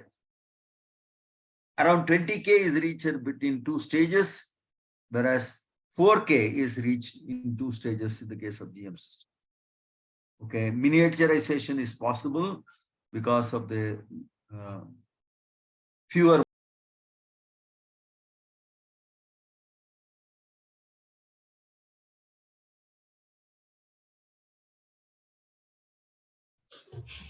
Okay, good morning, everybody. Good morning, sir. Okay, I will be talking to you today relating to this cryocoolers. Whatever we have continued, discussed the other day and left out, we are going to continue on that one. Okay, let me briefly say what is a cryocooler. Cryocooler is a device which produces the required refrigeration at a specific temperature. So that is the device which is going to win. I will make it full screen. Just tell me whether it is full screen now. Is it full screen now? Is it okay? Sir. Yes. It is full screen? Yes. Yes. Okay, good. Okay. So we have seen, for example, the best cryoCooler that we can think of will be based on Carnot cycle, which consists of two processes, namely isothermal compression and expansion, and also adiabatic compression expansion. These are the processes which have to be there, and such a process is called, it is known as, the Carnot cycle. Okay. Now, Carnot cycle, you can think of having either an engine, a heat engine, or a refrigerator. The refrigerator is formed whenever the heat engine cycle is reversed in the opposite direction. That's all. Okay. So the condition is that you have to add additional work into this. See, Carnot cycle is not practically possible because of the very high pressures which are involved. So people modified the Carnot cycle to take into account of the high pressure which was involved. So they modified it in two ways. What they did was they used, instead of isentropic process, that is, entropy constant process or adiabatic process, they replaced it by either constant volume process or constant pressure process. So if you take two isothermal process along with constant volume process, it is called Stirling cycle process. Similarly, if you take two isothermal process along with two constant pressure processes, then it is called, GM coolers. Okay. I think it is Ericsson cycle, which is GM coolers. Okay. So normally we notice that in the case of Stirling coolers, the compressor can be directly connected to the regenerator zone, okay, as well as the displacer. So therefore, it can run at high frequencies. It can be operated at high frequencies because of the direct connection of the compressor to the system. Whereas in the case of GM cooler, that is not possible. The reason being GM cooler, you have to use valves for operating the pressure from high to low. So this sort of thing, when you do using a manual or electrical type of operation of the valves, then the frequencies cannot be very high. The frequencies will be somewhat slow. Okay. And the typical frequencies can be probably up to something like 6-7 hertz, not more than that. Right. So then you have two classifications of cooler. One is called the Stirling cooler. Another is called the GM cooler. We have seen all the details of the Stirling cooler. And we also introduce what is called Schmidt analysis to get an idea of what should be the sort of initial assumptions of the volumes of the compression space and expansion space using ideal gas as the working fluid. We have done that, and that we have seen already. Right, very good. Next, we went on to study GM coolers. GM cooler essentially a system which operates at low frequencies, and you have a displacer which is moving. Okay, and the regenerator is already housed within the displacer itself in the GM cooler. And because the compressor is now separated and you have to use external valves for operating the pressure into the system, the frequencies are maximum up to something like 6 to 8 hertz. Okay, and the typical operating frequencies are generally, in the case of GM coolers, is only about 1 or 2 hertz, not more than that. Okay. Okay. When I say hertz, it means 1 hertz equal to 1 cycle per second. Right? Please remember that. Okay. Now people came up with a new idea. Why not we do the following? Instead of using a displacer, let us use, the working fluid itself as a displacer, right? Okay, remove the displacer out. So the gas pressure itself can serve from one place to another, can move from one place to another. Okay, so such a situation is called the pulse tube cooler. So in the pulse tube cooler, now we will just go through this now clearly. So you have a Stirling cooler in which there is a displacer, a regenerator, and then the displacer. The motion of the displacer along with the compressor, there has to be a particular phase difference between the two for the proper functioning of the Stirling cooler. On the other hand, if you go to GM cooler, now using the Ericsson cycle, now the regenerator is here and the displacer is in this place, and the displacer and regenerator, when they are connected together, okay, now you have a set of valves which operate. Okay, so the compressor is now independent of the operation of the valves. So the valves will now operate either when you open it, it will become high pressure, or close it when it becomes low pressure, and so on. So you have to do this operation using this set of valves. So now the operation of these valves, along with the motion of this displacer, is critical for producing the cooling in the case of GM coolers. Okay.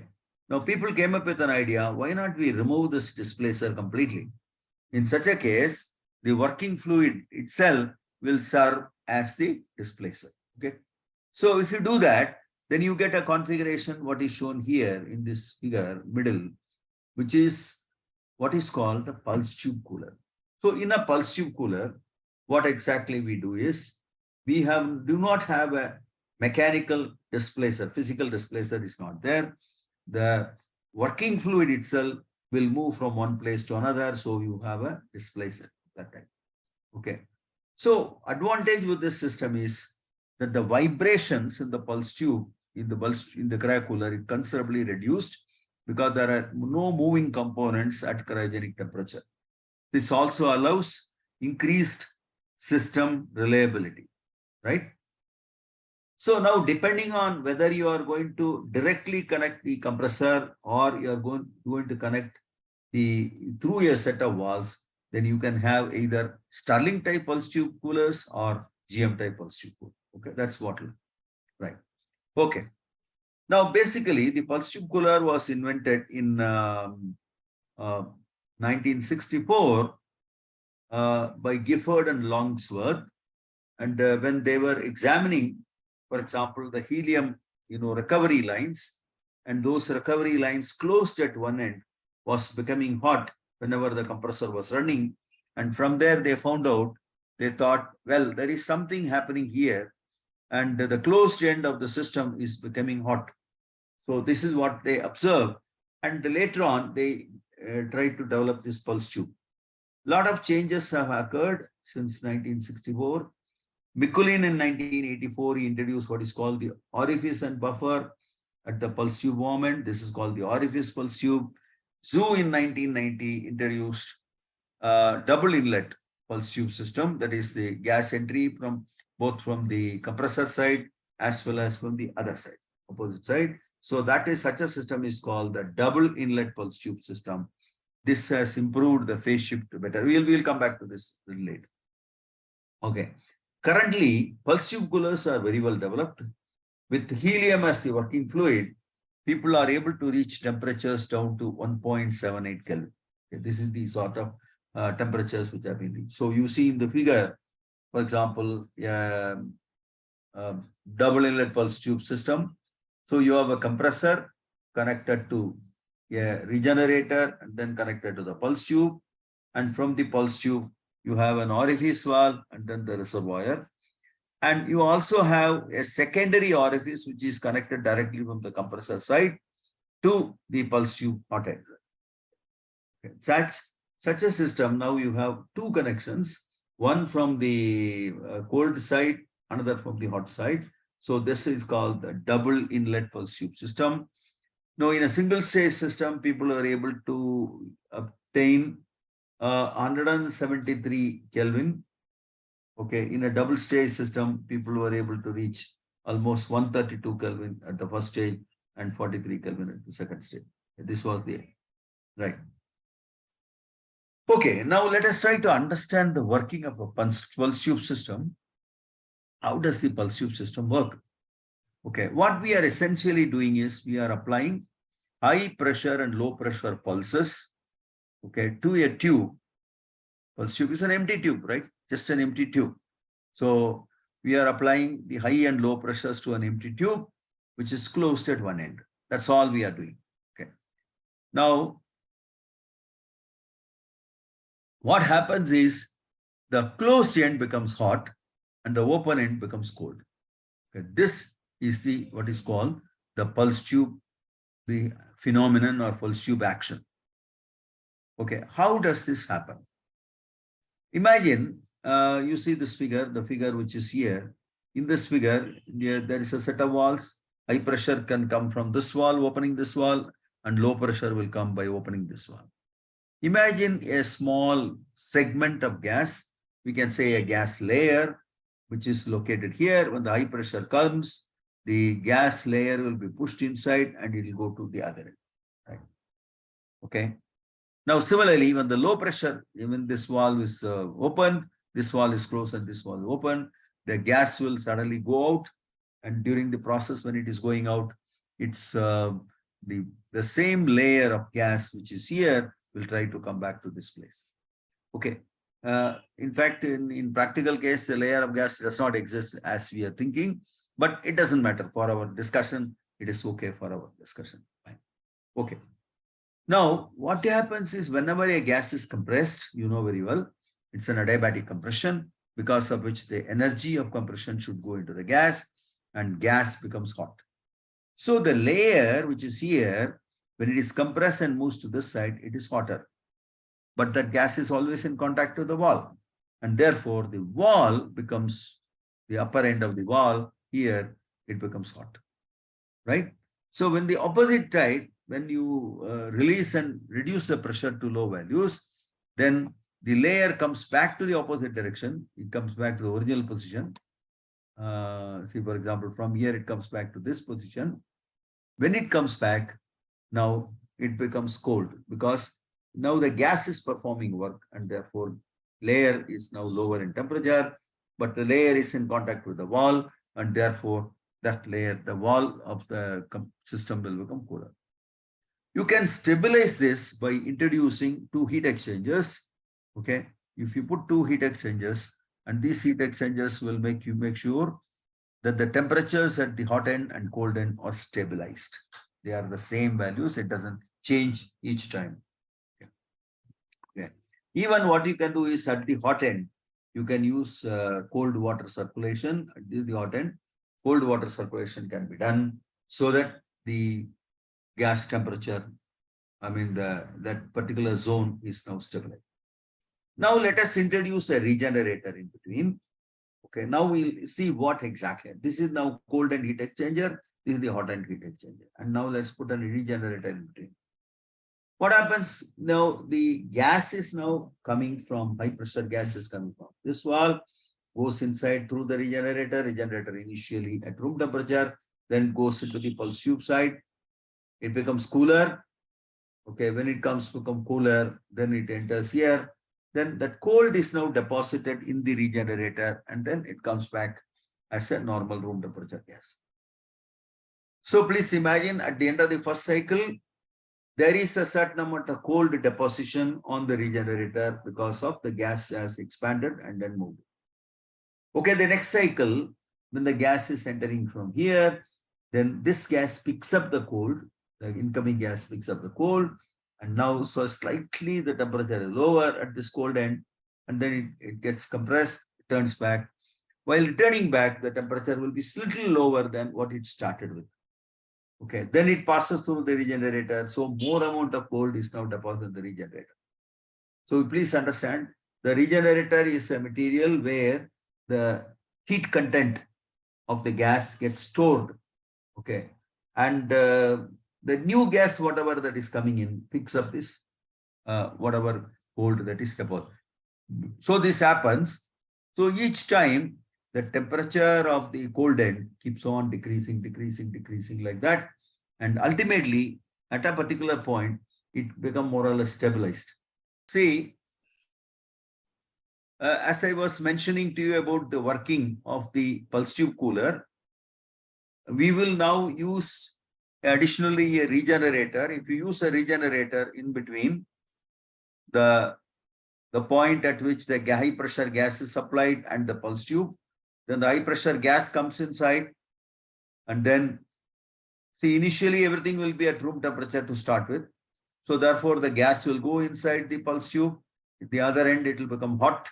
And then while returning back, the temperature is stabilized here, maybe maintained at room temperature. Then when coming back slightly, it becomes cold. And the cold gas now gets returns back, depositing its cold onto the regenerator. Okay, the next cycle when the gas is coming in, the gas will enter here. Now, because it already the regenerator is somewhat cold, it picks up the cold. So it's slightly at a lower temperature at the time it's entering the pulse tube, then goes to the other side. It becomes a little more colder while coming back, and so on.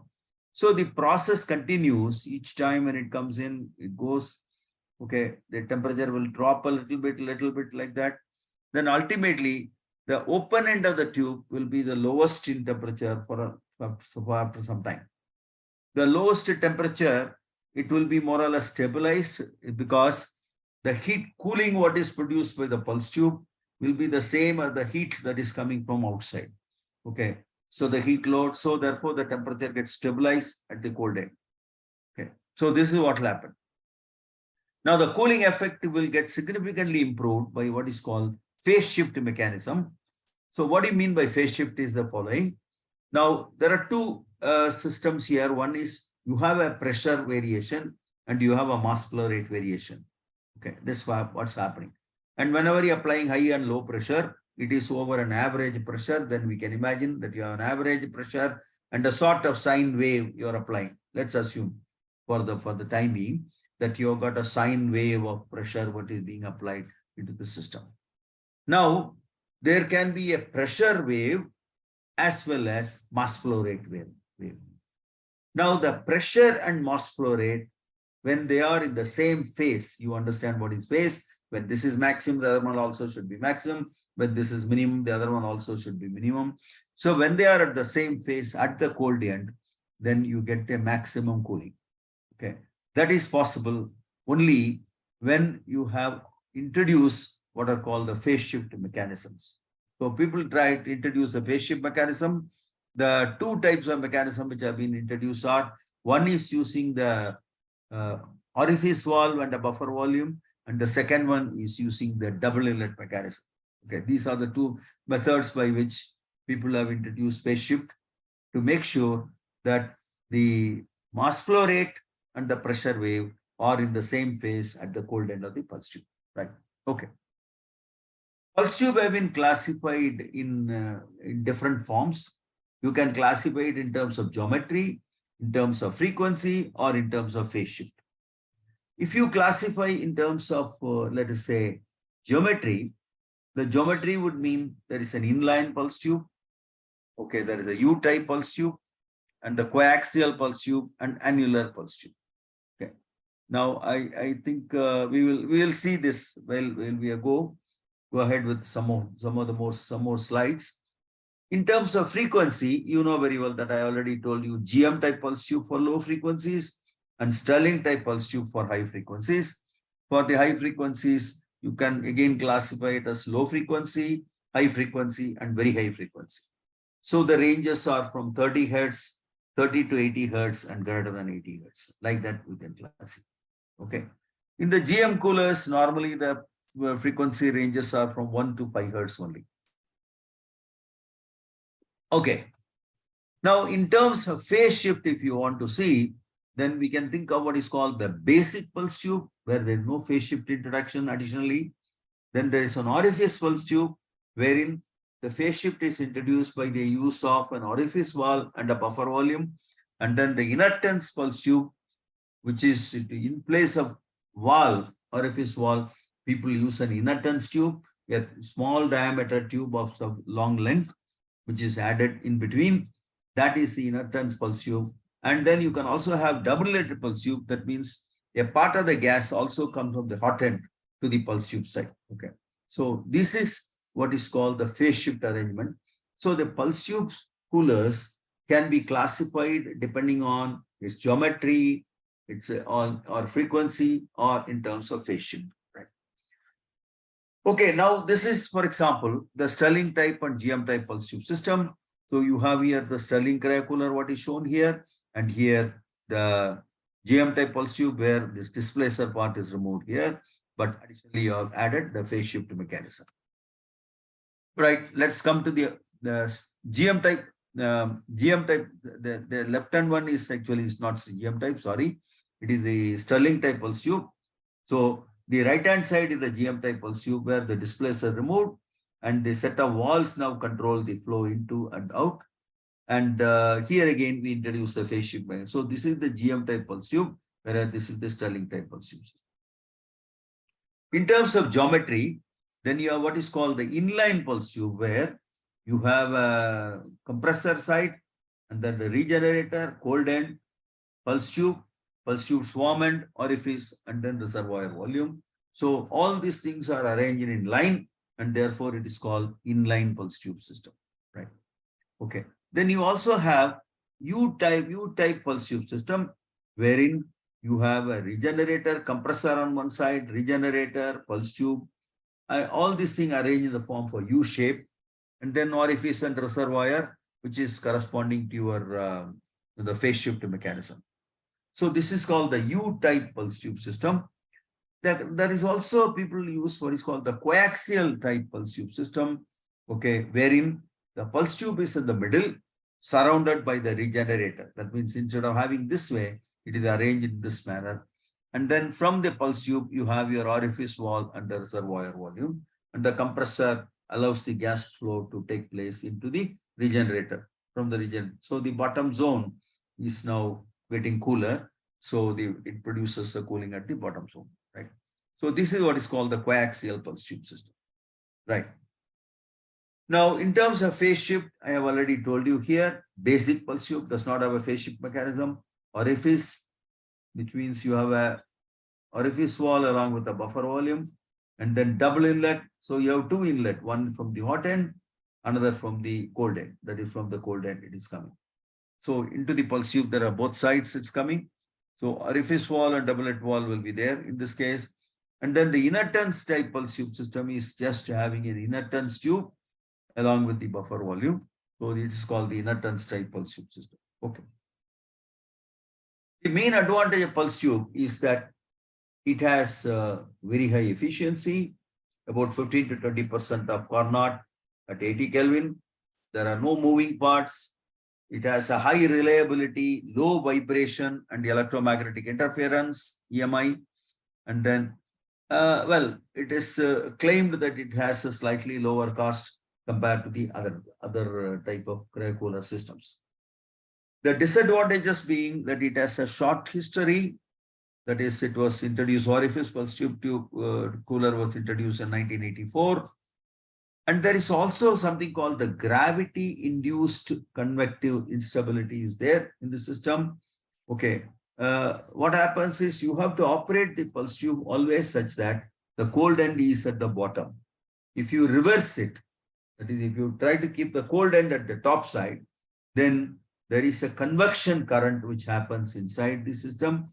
Because of the convection current, the temperature of the cold end increases, goes up. Okay, and lower limit to size for efficient pulse tube, etc. Now there are models. People are trying to introduce the models, okay, for understanding the pulse tube system. There are either the first order model or second order or third order model are available. The first order model is based on phasor analysis by based on the enthalpy flow. This is by Radebach. Okay. The second order model is the isothermal model by Zhu and Zhen. And sometimes also the thermodynamic non-symmetry effect is considered by Liang et al.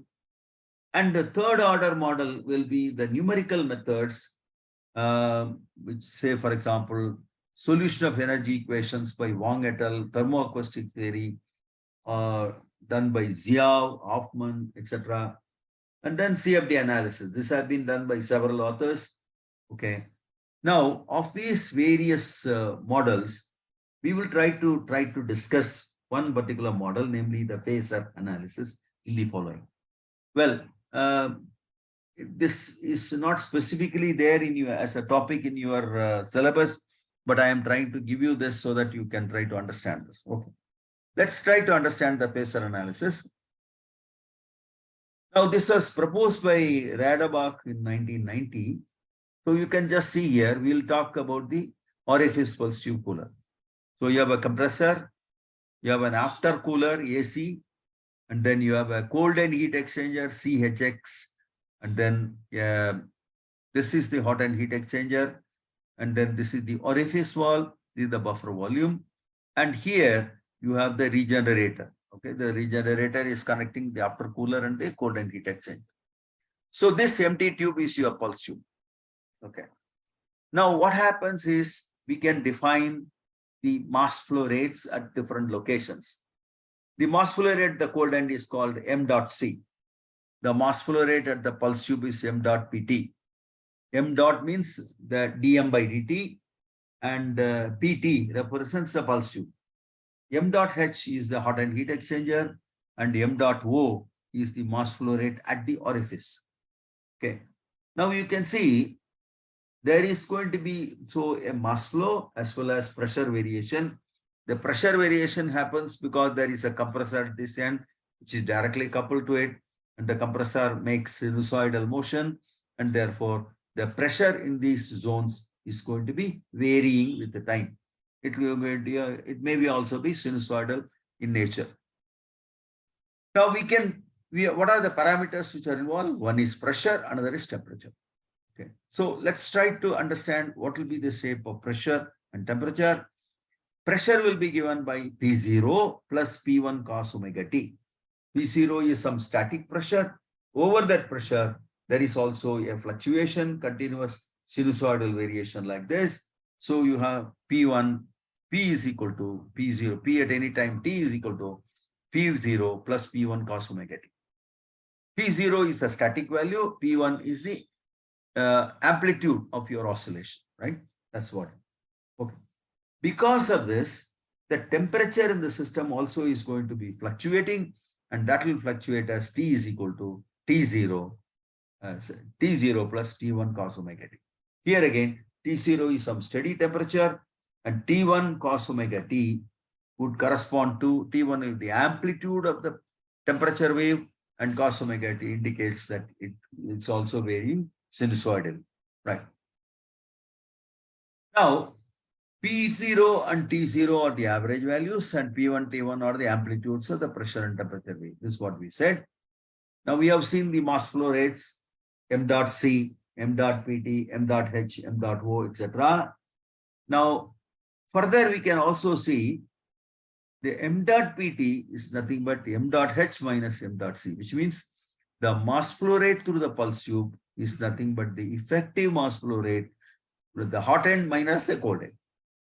And what about m dot H, which is the hot end mass flow rate, is the same as the orifice mass flow rate, because they are all connected and nowhere it is changing. So it is just the same.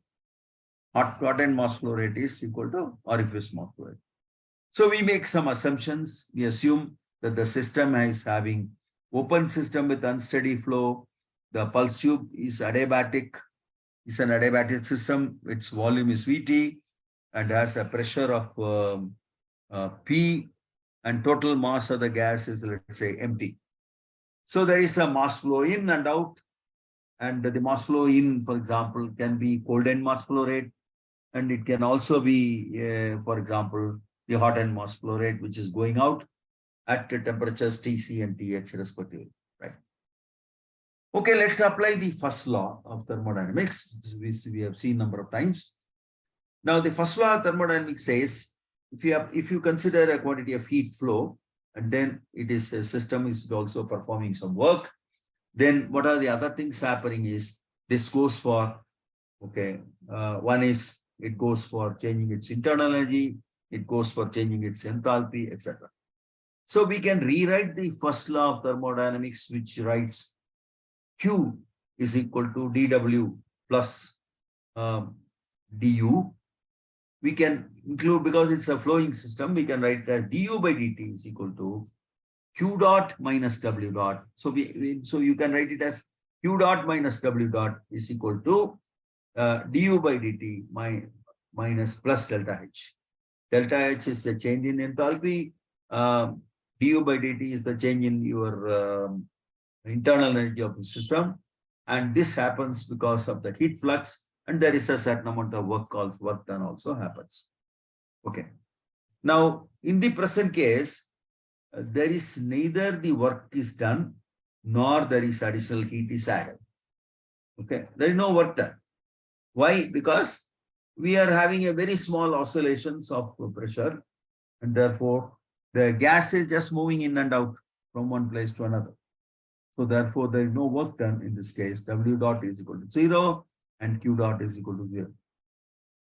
If you apply this, we also notice that the total internal energy is equal to rho, Vt, and U. U is the internal energy per unit mass. Rho is the density of gas. So rho Vt is the mass of gas that is present inside the pulse tube, and therefore rho Vtu will be the total internal energy present within the pulse tube system. So we can write now d of rho Vtu divided by dt is equal to, what about the terms Q dot W dot is not there, then you have to write only the term for the enthalpy. The enthalpy change will be, the enthalpy change on the right hand side will be whatever enthalpy that goes to the hot end minus the enthalpy that comes inside.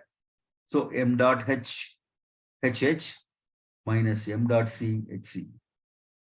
So now we can write internal energy as CV into T, that is the specific internal energy, and the H enthalpy as Cp into T, which is the specific enthalpy. So we will, if you replace this, HH is CpTH and HC is CpTC. These are the specific enthalpies at the hot and cold ends. So if you substitute this here, okay, you will get an expression like this. You can simplify this. You can write U is equal to Cv into T, and the temperature can be written using ideal gas law. that PV is equal to RT. So we can write T is equal to PV by R. So PV by R, now we can select as the unit mass of gas, and therefore you can write it as, if you take a unit volume of the gas, and then it will be nothing but the density of the gas that will come. So its mass will be equal to the density per unit volume. So if you take it as CV into P by rho R, that is V is replaced as 1 by rho. So that's what you have here. So if you substitute this in the earlier equation, you get expression like this. Okay. I'm not going to go through this in great detail. That's not needed. So you get an expression like this: volume of pulse tube divided by gamma RTC into dP by dt plus m dot h into th by tc minus m dot c is equal to 0. This is what you get. So it gives you an expression for the mass flow rate at the cold end. M dot C is the mass flow rate at the cold end. So M dot C can be taken out. So M dot C is equal to, therefore, the first term and then the second term. The first term involves dP by dt. Please note that. And the second term involves M dot H. Okay. So M dot C, that is the mass flow rate at the cold end, is a sum of two vectors. One is dP by dt with some factor. Additional is the other one is MH, M dot H. It is the sum of two vectors, right? That's what we are saying. Now we can make some more simplifications in this one, because we can write pressure is P0 into P1 cos omega t, and temperature T is equal to T0 plus T1 cos omega t, etc. If we do this and we assume that the compression process is adiabatic, then PV to the power gamma is constant. So using that, for example, T by T0 is equal to P by P0 to the power of gamma minus 1 by gamma. Now, if you are using helium gas, then the gamma value is pi by 3, and therefore gamma minus 1 by gamma will be 2 by 5. Okay.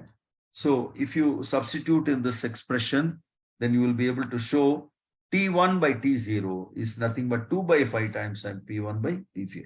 This is what you will show. Okay. Now we notice one thing, that in the case of orifice pulse tube, there is a mass flow rate through the orifice, and then there is a mass flow rate through the hot end heat exchanger. See, this is your orifice, this is your hot end heat exchanger. The mass flow rate through the orifice is the same as the mass flow rate through the hot end heat exchanger in the case of an orifice pulse tube. That's fine. Okay, very good. Now this flow rate is proportional to the pressure difference, right? Mass flow rate at the hot end is proportional to the pressure difference, because at one end you have a buffer volume, okay, which is more or less at a constant pressure, and the other end the gas is moving up and down like this. So there is pressure is going to be changing continuously at the opposite end. So the mass flow rate through the hot end heat exchanger is nothing but depending on the delta P, change in pressure. So what is the change in pressure? Original pressure will be the P0 plus P1 cos omega t. Okay. And the other part is the buffer side is actually P0 only. On an average, it's not going to change. So the net will be simply mass flow rate, the hot end is nothing but P1 cos omega t is the one what it is going to play. Along with that, a multiplicative constant C1. So mass flow rate hot end is nothing but MH dot is equal to C1 P1 cos omega t. This is what you will get, right? Now dP by dt is a vector perpendicular to the P vector, right? dP by dt is a now vector, is a perpendicular to P vector. So if you combine dP by dt can be written as minus omega P1 sin omega t. So you can, sin omega t can be written as cos omega t plus pi by 2. So you see here very clearly that the mass flow rate at the cold end, now leave alone all the mathematics, it shows there is something dP by dt with a certain constant, and then a constant multiplied with the hot end mass flow rate. So what we notice is that the dP by dt is actually a vector perpendicular to P. Okay. So now you let us try to plot the mass flow rate. Okay, in the form of vector. Now you see horizontal line is pressure. Okay. This much, the red line is the pressure, this much length. But if you multiply it by TH by TC, TH is higher than TC, and therefore the length increases from here to up to here. Okay. Now, what about the other term? The other term is nothing but a perpendicular vector, and this perpendicular vector is here. Okay, omega P1 VPT divided by RTC gamma. So this is a perpendicular vector. So combining these two vectors now, you get the mass flow rate, which is given by this line, blue line. Okay. So m dot C is a sum of two vectors which are at 90 degrees to each other. And this is what is called a phasor diagram. So this is known as a phasor diagram.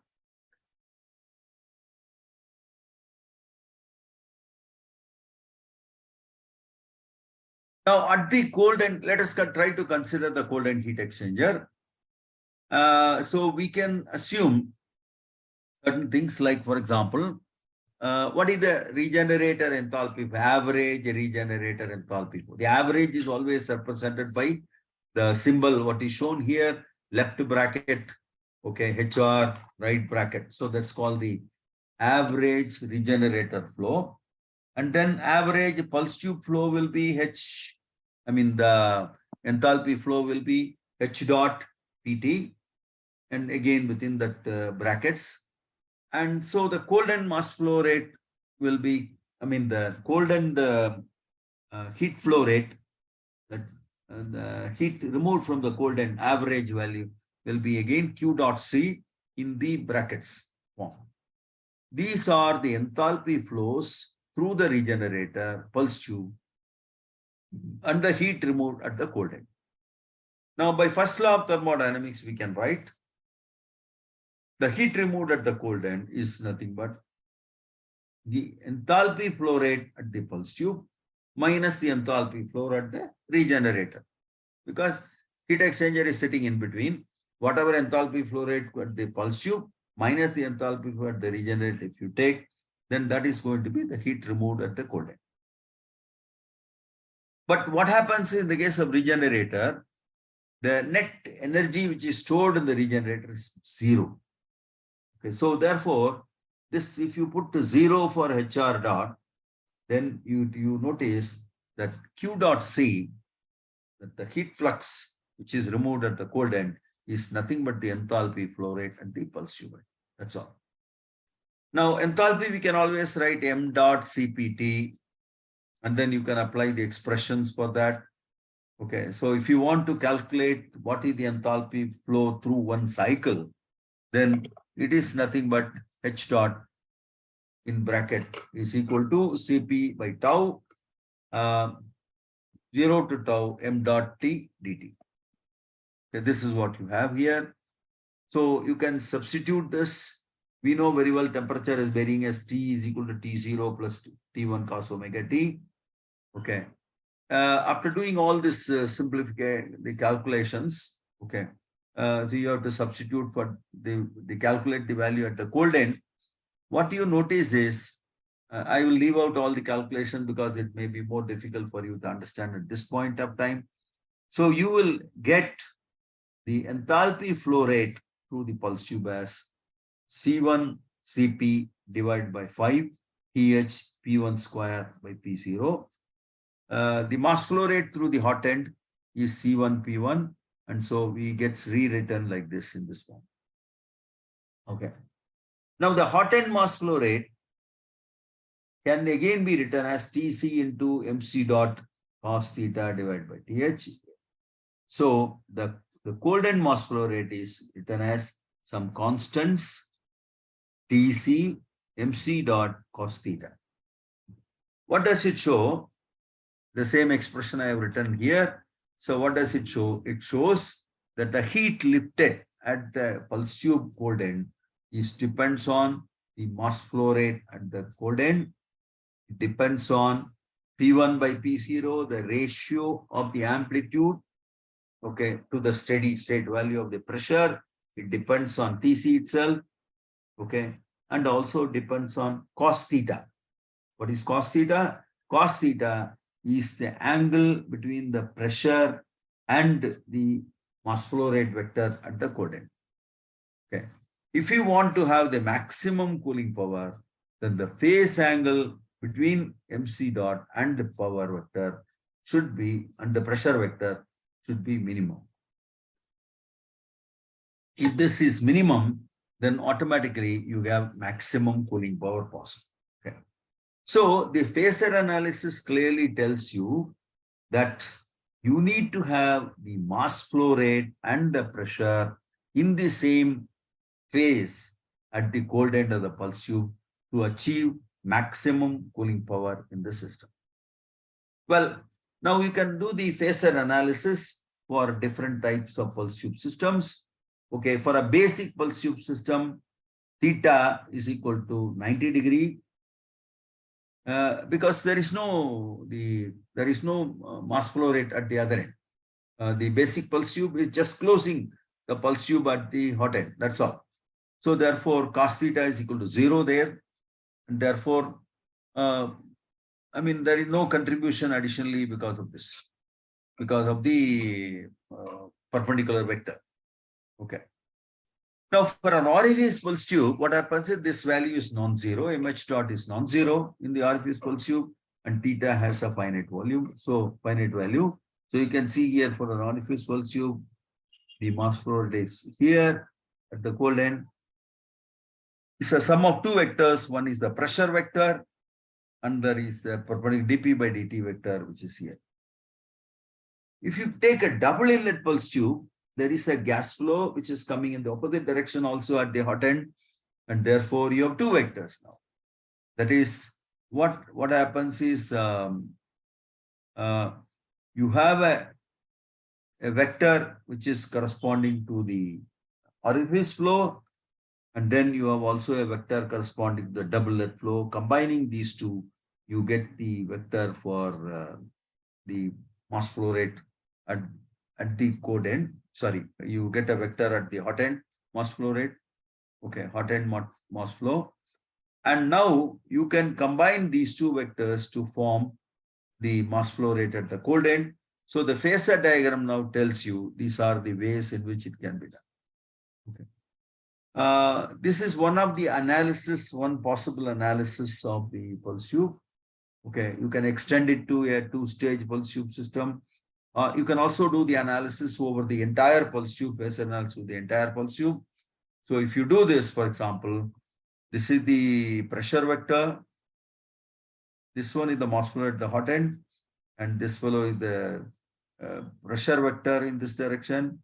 So MH dot is this value. MH dot multiplied by TH by TC is this long vector here. Then if you add this perpendicular vector, then you get the mass flow rate at the cold end. First, this is after cooler. Sorry, I don't know. Hot end heat exchanger part. Then to that, if you add again the pulse tube part, then you get the mass flow rate to the cold end. Then if you add the regenerator next, then you will add the after cooler part. Then you will add to the compressor and so on. So that means each vector indicates that this will be the values which are there for the mass flow rates in those zones. Okay. So this phasor analysis is something very interesting, and it will become useful for understanding the performance of the pulse tube. This is a theoretical model which is there.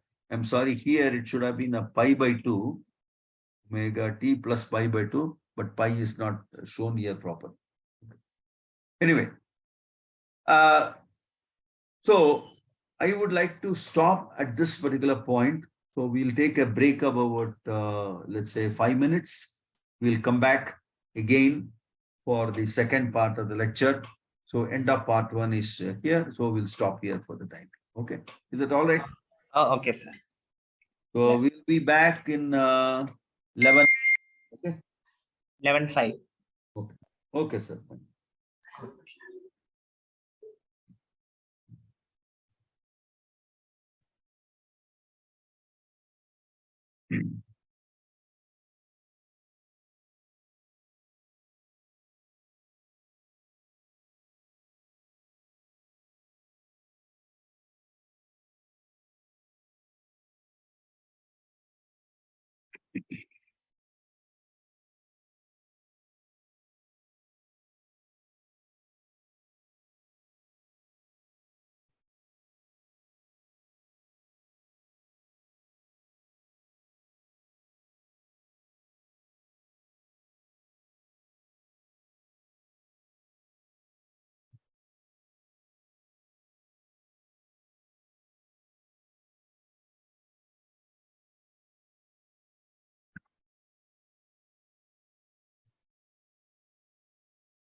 Hello, Rahul.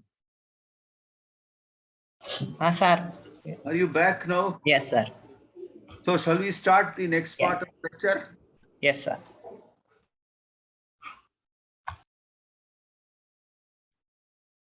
Okay.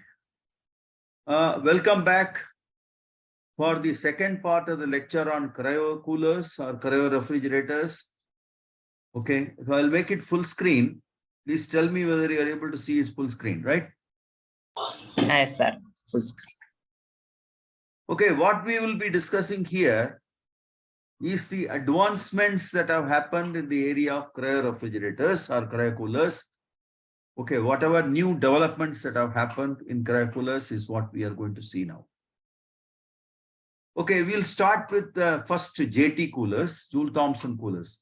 You understand what is Joule-Thomson cooler? Joule-Thomson cooler will be, you have basically a compressor, a heat exchanger with the parallel path, recuperative type heat exchanger, and then a Joule-Thomson valve, and we will produce the cooling. And then the cold gas will return back in the opposite direction, cool the incoming gas. So this is based on the simple Linde-Hampson system. Okay, you remember the Linde-Hampson arrangement. Exactly the same arrangement we will normally talking about, the Joule-Thomson cooler. It can be either an open cycle or a closed cycle. What do you mean open cycle? Open cycle means the gas goes out. Whatever gas that is being used, it simply goes out. That's called the open cycle system. Now, open cycle type of Joule-Thomson coolers are normally used for cooling infrared sensors which are useful for missile guidance. The reason is cool down times have to be just a few seconds, not more than that. Okay, the cool down time should be very fast. So what they normally use high pressure storage. Okay, high pressure storage of nearly 400 bar. That's the sort of storage what is used. And then, so you can think of arrangement like this. What is shown here, you have a high pressure bottle.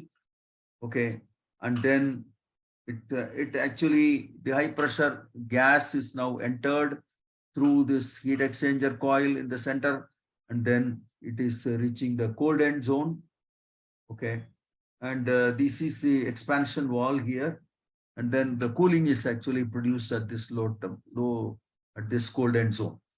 Okay, so these are useful for infrared sensor cooling in missile guidance, etc. And the typical cool time is only about 3 seconds. Okay, please understand this.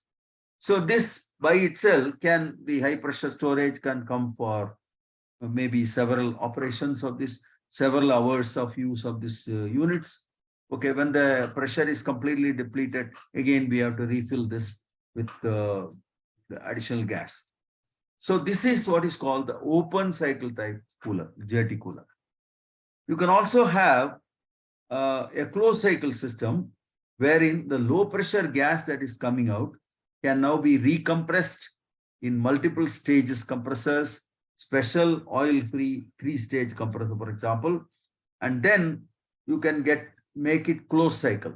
Okay, and this sort of system, these type of compressors have been developed, and people are using this type of system. Okay. Now, the Joule-Thomson system can also be used along with the GM pre-cooling.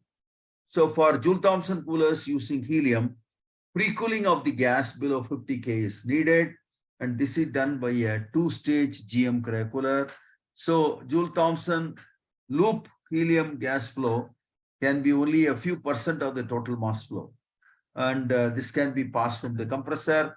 So the optimal pressure, Joule-Thomson pressure, is about 15 to 20 bar, okay, for expansion. That is, from there you try to expand, which is also high, which serves also as high pressure for the Joule-Thomson cooler. So essentially, you have a GM compressor, okay, GM cooled head, and then the first stage and the second stage, and along with the Joule-Thomson expansion. So a part of the high pressure gas from the compressor is passed through a head of heat exchangers. Okay, so you can see here the gas is coming in, and then it is cooled in the first stage. Again, it is going through another heat exchanger part, and then cooled in the second stage. And then you have a Joule-Thomson expansion, and the return gas is coming back again through the Joule-Thomson compressor to the compressor and gets compressed again. Okay. So this is the sort of loop that is normally followed in the the system, Joule-Thomson system, along with the GM pre-cooling. Okay, there are commercial units available. Commercial coolers are available from APD Cryogenics or Daikin. Okay, they generally are useful for helium recondensation in MRA cryostats, maybe up to about 5 watts of refrigeration at 4 Kelvin. That sort of cooling power it can take. There are miniature Joule-Thomson coolers. You can just see the size. For example, the person is holding here. You can imagine the sort of sizes that are involved here in miniature. Okay. And regular jetty cooler, miniature jetty coolers, and then miniature jetty coolers with etched glass heat exchangers. It is shown here. Okay. Now, micro scale Joule-Thomson coolers with sorption compressors are also available. I think temperature levels are of the order of something like 120 to 130 Kelvin. Okay, you have a sorption cooler. See, these type of coolers are useful when you don't need absolutely any vibration in the system. Okay, these sort of coolers that will be very useful. And these are very, very compact coolers. It produces only a refrigeration about 200 milliwatts at that specific temperature. Okay, so you have this set of gas compressors are there, compact system.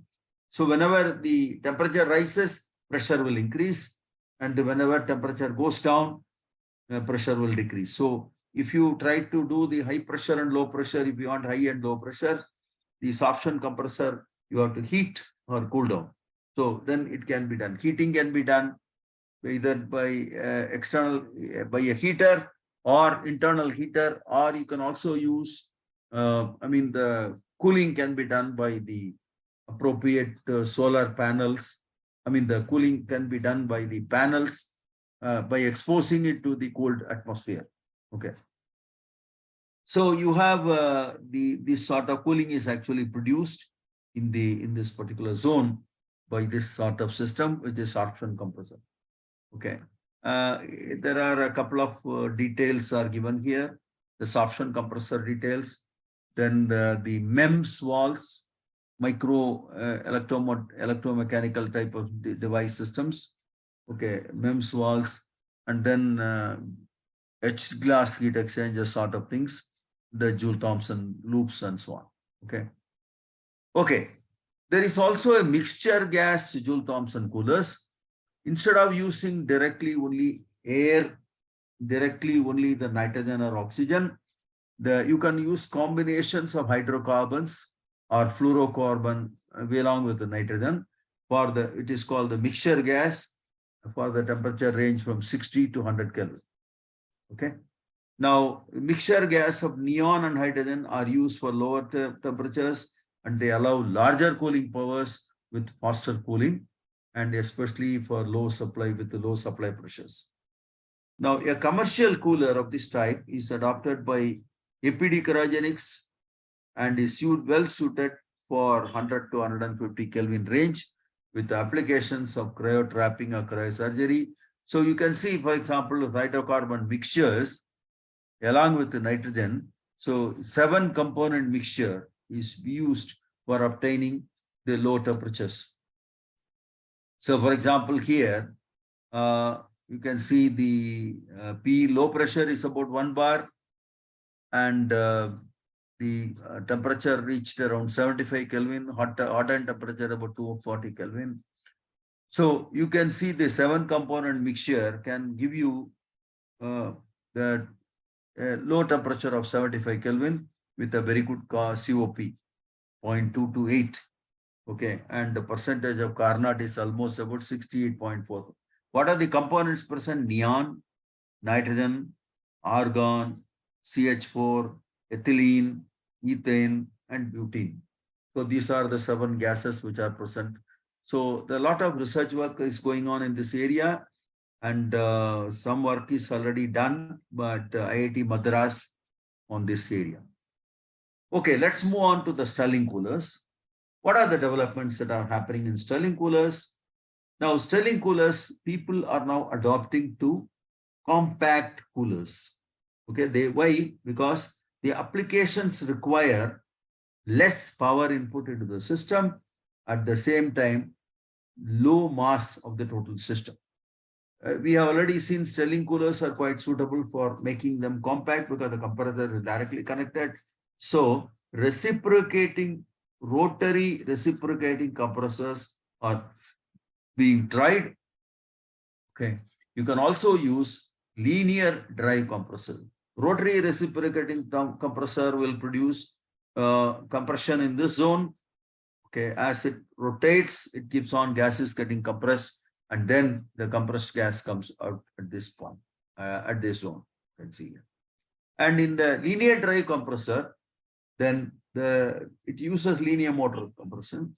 Either you can have a moving magnet or moving coil type of system, and the opposed piston type is generally useful, so that you'll be able to have the gas compressed in the mid zone and gas transfer line is in the mid zone. And this produces, again, you can make them very, very compact, okay, and become very useful for space applications. Okay, there are some photographs to show you the linear motor type of systems. Linear motor type miniature refrigerators for cryogenic sensors and cold electronics. This photograph taken from Walker's book. Okay, Philips MC80 linear Stirling Cryocoolers, right? Okay, there are now many companies who are in the market, like Sun Power and various other people are there in the market. So you can get low watt, small wattage cooling power, low mass cooling power systems, which can produce temperatures of 8 Kelvin, 1 watt, for example, at 80K, 1.75 watts at 80K. And these are typically the sizes, what you can see, 0.5 watts at 80K or 0.25 watts at 80K and so on. So these are the linear drive compressor systems. Now, for having this linear drive operational become possible, people use what is called flexure bearings. See, normally if you use a conventional bearing, there is always a wear out of the bearing. So the compressor zone should be such that it is not touching anywhere. At the same time, it should have a very, very long lifetime. So this, for example, you have a coil moving, a permanent magnet into which the coil is moving. The coil, as it moves, when you apply a, let's say, a voltage, a current through the coil, then the alternating current through the coil, then the coil will try to inside a magnetic field, and therefore coil will try to move up and down. That's the moving coil arrangement, and that moves the central core, which is this hatched portion, and then the gas gets compressed here because of this motion. Okay, so the coils are supported by a set of flexure bearings. These are the bearings. These horizontal lines are the flexure bearings. And the flexure bearing looks like this. The outer zone is actually connected to the outer body, whereas the inner part is connected through a continuous loop connected to like this. And because of these type of connections, the inner part can move freely with respect to the outer part, and there is practically no friction. At the same time, the life is very long. So this is the spiral flexure bearing, which is, these are the ones which are located here, right? Okay, I mean 80K Stirling cycle cooler is shown, the schematic of this, and this is done by PAE, a company, and you can see here the cold finger zone is the zone where the temperature is reduced, and this is the compressor part, and this is the displacer. This is the part where the cooling is produced. Sorry. There are space cryocoolers prototypes It uses flexure bearing, and it's a Stirling type cooler. And there are now multiple coolers which are available. Okay, from Raytheon company, 3 watts at 60K with 87 watts of power input, or 1.2 watts at 35K with 100-watt power input. So all these things allow us to have enough, Carnot efficiency, approximately about 9% of Carnot efficiency at about 35 Kelvin. Again, commercial flexure bearing coolers are here. This is again by Stirling Cryogenics. Okay, Stirling Cryocoolers.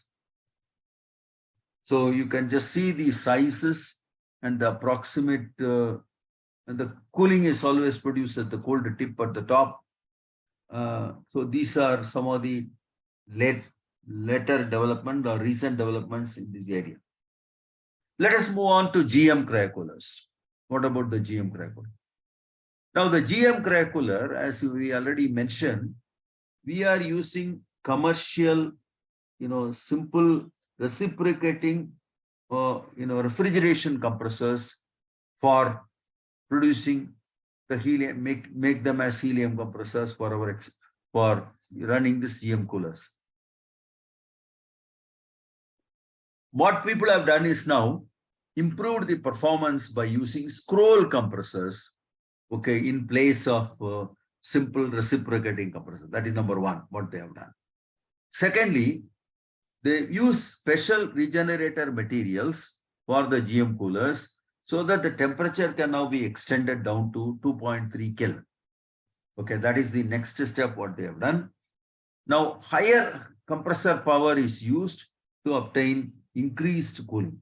Okay, for example, the typical powers are of the order of 2 to 3 kilowatt of compressor power, but now people have increased almost up to 7.5 to 8 kilowatts of power, input power.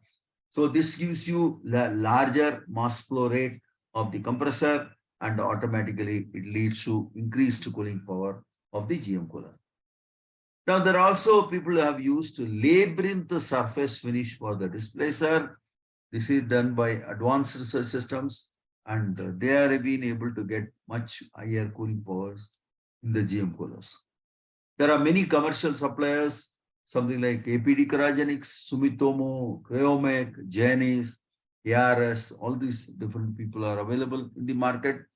And the typical the compressors, the old heads are like this.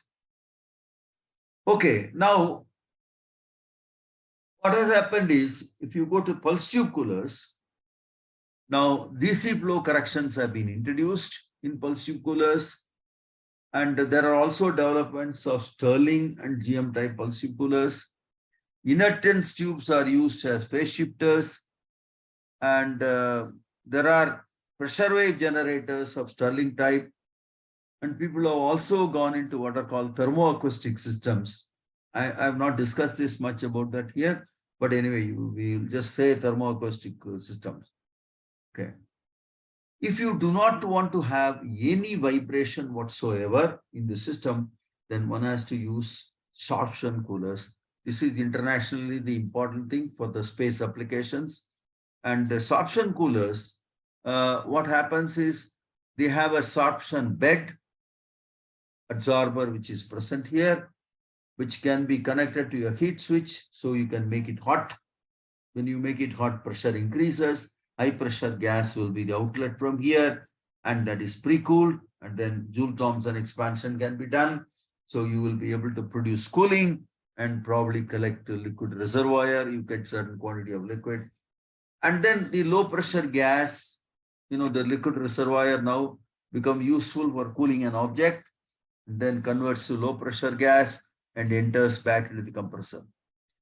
When the sharpened bed is connected to either a heat switch so that it becomes hot, it produces high pressure, or when it is connected to a radiator where it is cooled, then it becomes cooled. Sorption, it takes in all the gases, you get the low pressure system at that time. Okay. So depending on the way in which you want to do the experiments, you will be able to produce cooling by the, alternately, you'll be able to produce high pressure and low pressure gas. Okay, for producing the required cooling with these option coolers. Okay, now let us try to compare the different cryocoolers and their efficiencies. Okay, the cryocooler can be compared, for example, for their efficiency at 80 Kelvin. What are the cryocoolers we have seen now? We have seen Stirling coolers, pulse tube coolers, the Stirling type, or pulse tube cooler, the GM type, and the GM cooler themselves. These are the coolers what we have seen. Additionally, sorption coolers are there, but we are not talking about sorption cooler here in this diagram, where no data has been incorporated relating to sorption coolers, which is totally vibration-free system. Okay, you see an yellow band. That yellow band is almost covering all the Stirling coolers, maximum possible Stirling coolers. Okay, it also covers a little bit of pulse tube coolers of Stirling type. You can see some numbers of this, circles are seen on this type. Okay. What you notice is when the compressor input power is very high, okay, of the order of several, maybe the GM coolers, for example, several coolers, GM coolers. Sorry, this is Stirling cooler with high power input. And then the percentage of efficiency of Carnot is also high. As you keep decreasing the compressor input power, then the percentage Carnot also goes down. So the percentage of Carnot essentially depends upon the input power of the compressor. When you want to go to lower and lower input powers, then the efficiency of the percentage efficiency becomes smaller. Okay. Now, if I consider a simple GM cooler, Gifford McMahon cooler, normally, as we know, the input powers are fairly high, and also because of the same reason, their Carnot efficiency values are much lower. Okay. There are other coolers like turbo Breton coolers, which can have you slightly increase the percentage efficiency of Carnot. If you consider a mixed gas JT system, it can have a higher Carnot efficiency. Okay. So these are the different type of performance efficiencies of cryocoolers at about 80 K is what is being discussed here. Right. Okay. Now let us try to compare the efficiency of coolers versus temperature. So x-axis plots the temperature and y-axis plots the Carnot efficiency. What is noticed is when you are at a higher temperature, so all the systems which are listed here are Stirling, pulse tube Stirling type, GM, pulse tube GM type, and then turbo Brayton, mixed gas JT, and so on. Now, what is noticed here is, for example, when you have higher input power, the high temperature, and then for the high temperature, you always have the Carnot efficiencies right from about 10% to almost over 20%. For most of the system, like for example, pulse tube or Stirling, okay, or GM, etc. All these things are having fairly high efficiency from about 10% to almost 20%. Okay. Now, when you go to low temperature, the Carnot efficiency keeps on decreasing. And when you go to temperatures close to 4 Kelvin, the Carnot efficiency is only something like 0.5 to 1%. And that too in the pulse tube system with the GM type pulse tube system. Right. Okay, let's move on to the next one. This gives you the standard, the weight comparison for different coolers. Okay, and the size and the weight. So the mass is plotted on the y-axis, and we can think of size Okay, and then the power input.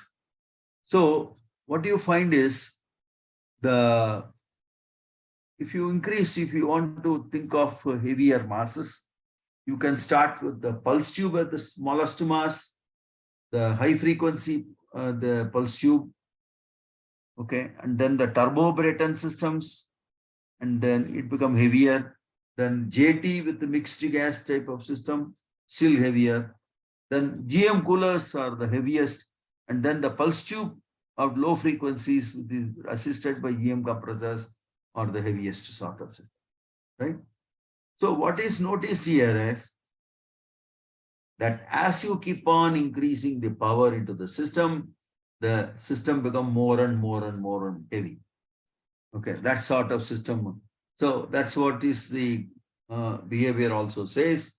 So the heaviest ones will be something like a GM cooler or the low frequency pulse tube systems assisted by GM compressor. Okay, so this is the behavior. Now let us look at the application areas of Cryocoolers. Now the application areas, there are many application areas, starting with the vacuum water traps, high vacuum applications, water traps, and then the fault current limiters or transformers or generators, then magnetic energy, magnetic separators, MRI systems, cryopumps, etc. And then superconducting magnetic energy storage, SMES, then magnetic levitation, accelerators and fusion systems, etc. And then low temperature superconducting electronics, squids, all these various applications are being considered. Now, what is plotted here is the refrigeration power requirement and against the temperature on the x-axis. Power requirement is on the y-axis and the temperature is on the x-axis. For applications like accelerators or fusion reaction system, the temperatures will be sufficiently low. And people generally use, for example, the you can use it for accelerators, fusion reaction system, superconducting magnetic energy storage, maglev, MRI, and the low temperature superconducting electronics, and then squids, all those things are done. These require specifically in large quantity the liquid helium, in smaller systems, maybe the cooling power at that respective temperatures. When you increase the power, when you increase the temperature, for example, to liquid hydrogen temperature, okay, maybe you can think of generators or cryopumps, etc. Or if you move on further to 77 Kelvin, okay, then you have applications like infrared detectors, bearings, and then transmission lines, transformer systems, air liquefaction, all those things are all involved with higher temperatures. Then water removal in vacuum applications in cryo traps, etc., or nearly the room temperature sort of applications. Okay. So these are indications of various application areas of cryocoolers. Now we'll discuss one more aspect, what is called the reliability aspects of cryocoolers. How are they reliable? First of all, we know that there are numerous systems like linear motor systems. They use flexure bearings, and that ensures lifetime performances. Okay, we in principle say that it will have a fairly long life. Okay, for example, for aerospace applications and so on, people generally use these type of coolers, but then they do the testing for almost 50,000 hours or 100,000 hours and so on. Okay, non-stop testing of these systems. But in spite of all this, the failures can occur, and these failures in the performance of GM coolers or performance of cryocoolers is due to the gauge contamination, leaks in the system, and then wear, then fatigue, etc. These are the various reasons for the performance failure of the systems. So what should be done to avoid this sort of, let's say, the failures? One is you have to do long-term performance tests. As I mentioned here, in the case of space applications, people do tests for almost 50,000 hours or 100,000 hours and so on. Okay. You can also do thermal cycling tests. That means you can do the acceleration test. That way you can run the system, cool down, warm it up, cool down, warm it up, like that. So you can do what are called the thermal cycling tests. You can also carry out short-term accelerated tests. For example, you can apply heat load, remove it, and so on. Okay. What is known is there is a concept of infant mortality. If the system fails, it fails at the beginning. Otherwise, it continues to work forever for long periods of operation. Okay. The concept of infant mortality is also chosen. Okay, I would like to conclude this particular topic of cryocooler technology. It is a fairly well-defined area now, okay, significantly improved, and it is reliable for potential applications. For example, main important areas are both for aerospace applications as well as for industrial applications. Cryocoolers are very much suitable. Okay, for example, all our MRI system, they use cryocoolers because they want to avoid the requirement for liquid helium and so on. For the system which are having already liquid helium, they use GM coolers for recondensation purposes, right? In the cryocooler areas, now people are able to get large cooling powers and then reach also lower temperatures. Now, commercial coolers working at 4.2K are now available. There are a multiple number of companies who are able to supply such things. For example, Janis Cryogenic Systems, or Sumitomo, or APD Cryogenics, or ARS Advanced Research Systems, etc. So a lot of people are now available in the market to supply you the required cryocoolers. Similarly, pulse tube cryocoolers also are very well matured. Okay, and it's now tries to compete with the Stirling coolers in terms of efficiency. And Cryomec is one of the important companies who have been working considerably in the area of pulse tube coolers.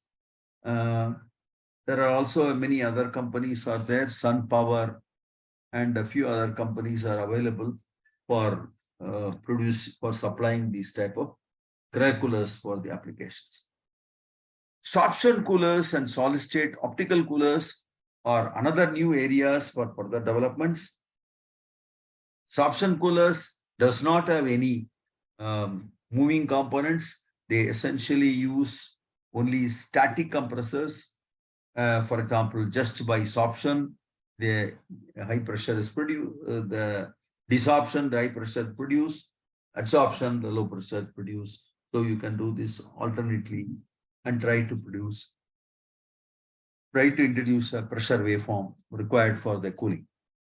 Solid state optical coolers, again, is a new topic altogether. Because of some solid state transitions, you are able to produce cooling power in certain crystalline materials. The cryocooler costs are reducing over time, and the costs are typically about $100 US dollars for cooling power of approximately 5 watts at 60K. This is now being realized. Okay, there are a lot of new research avenues. One is research can be done in cryocoolers for further developments. One is miniature cryocoolers for temperature in the range from 150 to 200K with a low input power. Then there are also high frequency cryocoolers greater than frequency, greater than 100 megahertz, 100 hertz, sorry, 100 hertz. They allow reduction of swept volume, smaller regenerator sizes, and then pulse tubes with increased coefficient of performance. This also can lead to micro cryocoolers. Development of high power cryocoolers for both for GM and pulse tube coolers, and the refrigeration powers of approximately 150 to 200 watts in the 30 to 50K range. And these are required for high temperature superconducting application, because people are now trying to make superconducting magnets with high temperature superconducting wires. And for such applications, this large cooling power requirements are there in the 30 to 50K range. Pulse tube coolers are now, in fact, in the market, and people are trying to work out large size pulse tube coolers with high efficiency and with the reduced temperature in homogeneities. People are trying to do this. 4K cryocoolers with increased Carnot efficiency are being developed.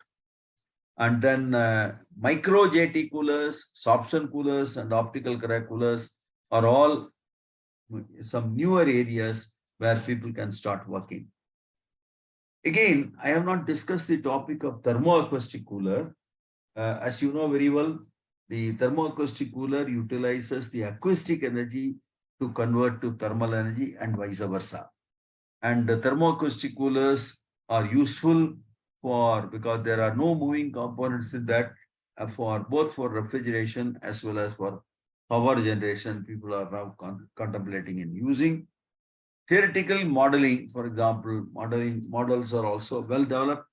CFD modeling of the pulse tube systems or energy equation modelings.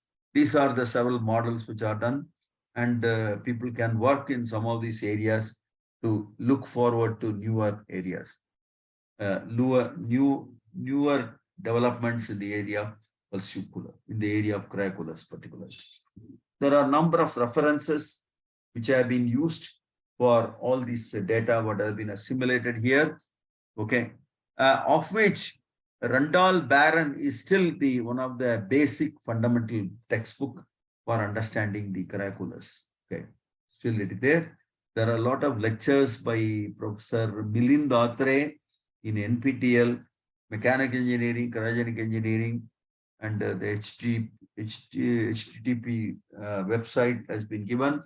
So link is provided here. So you can actually go through some of the lectures given by Professor Milind Atre, professor of IIT Mumbai. Okay. So I think this is all that I have to say as far as the this data are all continued here. And this is all I have to say as far as the part 2 of the cryocoolers. Okay. And I think I will stop here, because taking up a new topic at this point of time, I will not be able to do proper justice for that. So I'll stop at this particular point, right? Okay. So, okay, I would like to spend a couple of minutes regarding the assignment. Okay, I had a talk with, hello? Yes, sir. You are able to hear, right? Yes. Okay. I had a discussion with Professor Rijo regarding, the thing is, so you have a examination pattern is such that you have a 60 marks that need to be, you have a 60 marks for your final examination, and the remaining 40 marks have to be divided into various internal assessments. One internal assessment is going to be a project, a mini project, right? That mini project, we have to take some topics. By the way, I don't know how many people are attending this particular course. Are we having 2 or we are having 3? 3. What is the other boy's name? Renju C. Daniel, sir. He is there also? Yes, sir. Yeah. Okay, fine. So we have now 3 people. So we must come up with some projects which can be useful for on which you will be writing a topic. That means it is your, you will go through the literature survey, various other things, etc. You will come up with a write-up on a mini project. The project can be experimental or theoretical, whichever way you want to have it. So this is number one. Number two will be a final exam, internal assessment examination. Okay. That internal examination will carry probably 10 marks. The mini project will carry about 20 marks. And the third one, I don't know what is the third one. Third one, do you remember what is the third one? Assignment. An assignment. Okay. So assignment can be given by me. So that can be, I will also talk to Professor Rijo regarding this assignment. What can be the sort of assignment that can be done? So now the mini project, we can probably think of some sort of project like this. For example, it can be an experimental project. For example, you test the behavior of certain materials. Okay, at low temperature behavior of certain materials. Why don't you people have a discussion with Professor Rijo on this particular thing regarding what sort of project has to be taken up? Okay. The assignment, I will also have a discussion with him, and the internal assignment, either I can give or I can give you an internal assignment to do. For example, you can take some topics like in the Cryocooler part, for example, a switch analysis of Stirling cooler. That's one topic which can be taken. Okay, you can go through the literature, you can prepare all the information, you can come up with some write-up, and you can also make a presentation of this. Okay, this is something which can be done. Okay. Other things I am not sure regarding the projects. Kindly have a discussion with Rijo sir, and we will find out. See, as far as I understand, that all the projects should be individual. Yeah. Individual. Total individual projects have to be done, and that can be graded, and we can come up with the final grading marks for these things, right? Yes. So we'll try to do this, and also let me know how many more hours of lecture is there for me till your final exam. This course goes up to what date? Up to February. Up to February. Okay, fine. I think then we have enough time. So we'll be able to complete many more things that should be possible. We are now in the month of November. So December, January, and then February, right? Okay, we have enough time. So we'll be able to complete systematically a lot more details. We'll do that. Okay. Okay. See, what I want to also suggest the following. One is, see, these lectures I have requested for recording. Okay. The recorded lecture will be available. Okay. There is a particular link which is given by Professor Rijo. I will also share the link with you people. So you can open the link and then get access to this, so that you can, if you want to brush up, or if you want to get the lecture again, want to go through the lecture details again, then you can have an access for this one. It will be helpful for you. Yes, sir. Need a clarification, or maybe you would like to look at certain equations or things like that. It will be helpful. That is as far as the lecture part is concerned. As far as the PPT part is concerned, you can join you can download it from the ET Lab. Okay, ET Lab website, and then you have to type ME2102 as the course name, and then the password as Pantastrini. Then you will be able to get the lecture parts, the PPT versions of the lecture parts. You'll be able to get it. I think mostly it is a PDF format, right? Right? Yeah, yes, sir. PDF format. I will stop here. There will be going to be another 10 minutes free time. You can go ahead. And you want any, ask me any queries, you can kindly ask me. Otherwise, we will stop the lecture. No, sir. Thank you. Anything else you would like to know? Okay. No. I have, I think, uploaded the Randall Baron text. Yes, sir. We have. You are able to see that? Yes, yes.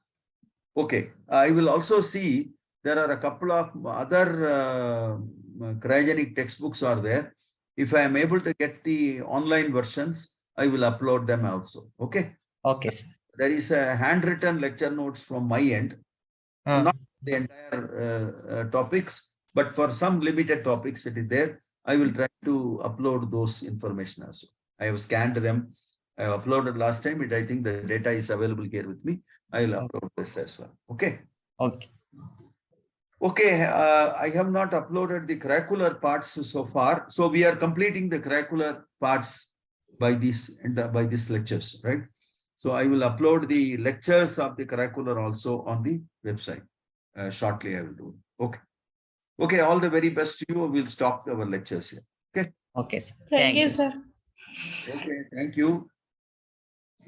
Can I talk to the other boy who is there? Yes. Mr. Yes, sir, I am here. What's your good name? Renju C. Daniel, sir. Reju. Okay. What are you? You are taking this course because you are a PhD student, is it? I am a PhD student. I am dealing. Under whom? So I am under the research of some related composite materials. So No, no. some Who is your supervisor? Dr. Anand Shegarar. Okay, fine. Very good. Okay. You can also kindly go through our earlier lectures. Maybe you have missed some of them, but doesn't matter. Both the PPT as well as the lectures, recorded lectures are available. Kindly go through them. Okay. So Okay, if sir. any clarifications or any queries, kindly call me. My number, I think it's available with Professor Rijo. My number is 89716010. Yes, sir. I already You can have my number and you can call me anytime. If you like to have any clarifications or anything like that. Okay. Okay, then all the very best to all of you. Okay, I'll start class now, right? Thank you. Thank you. Okay.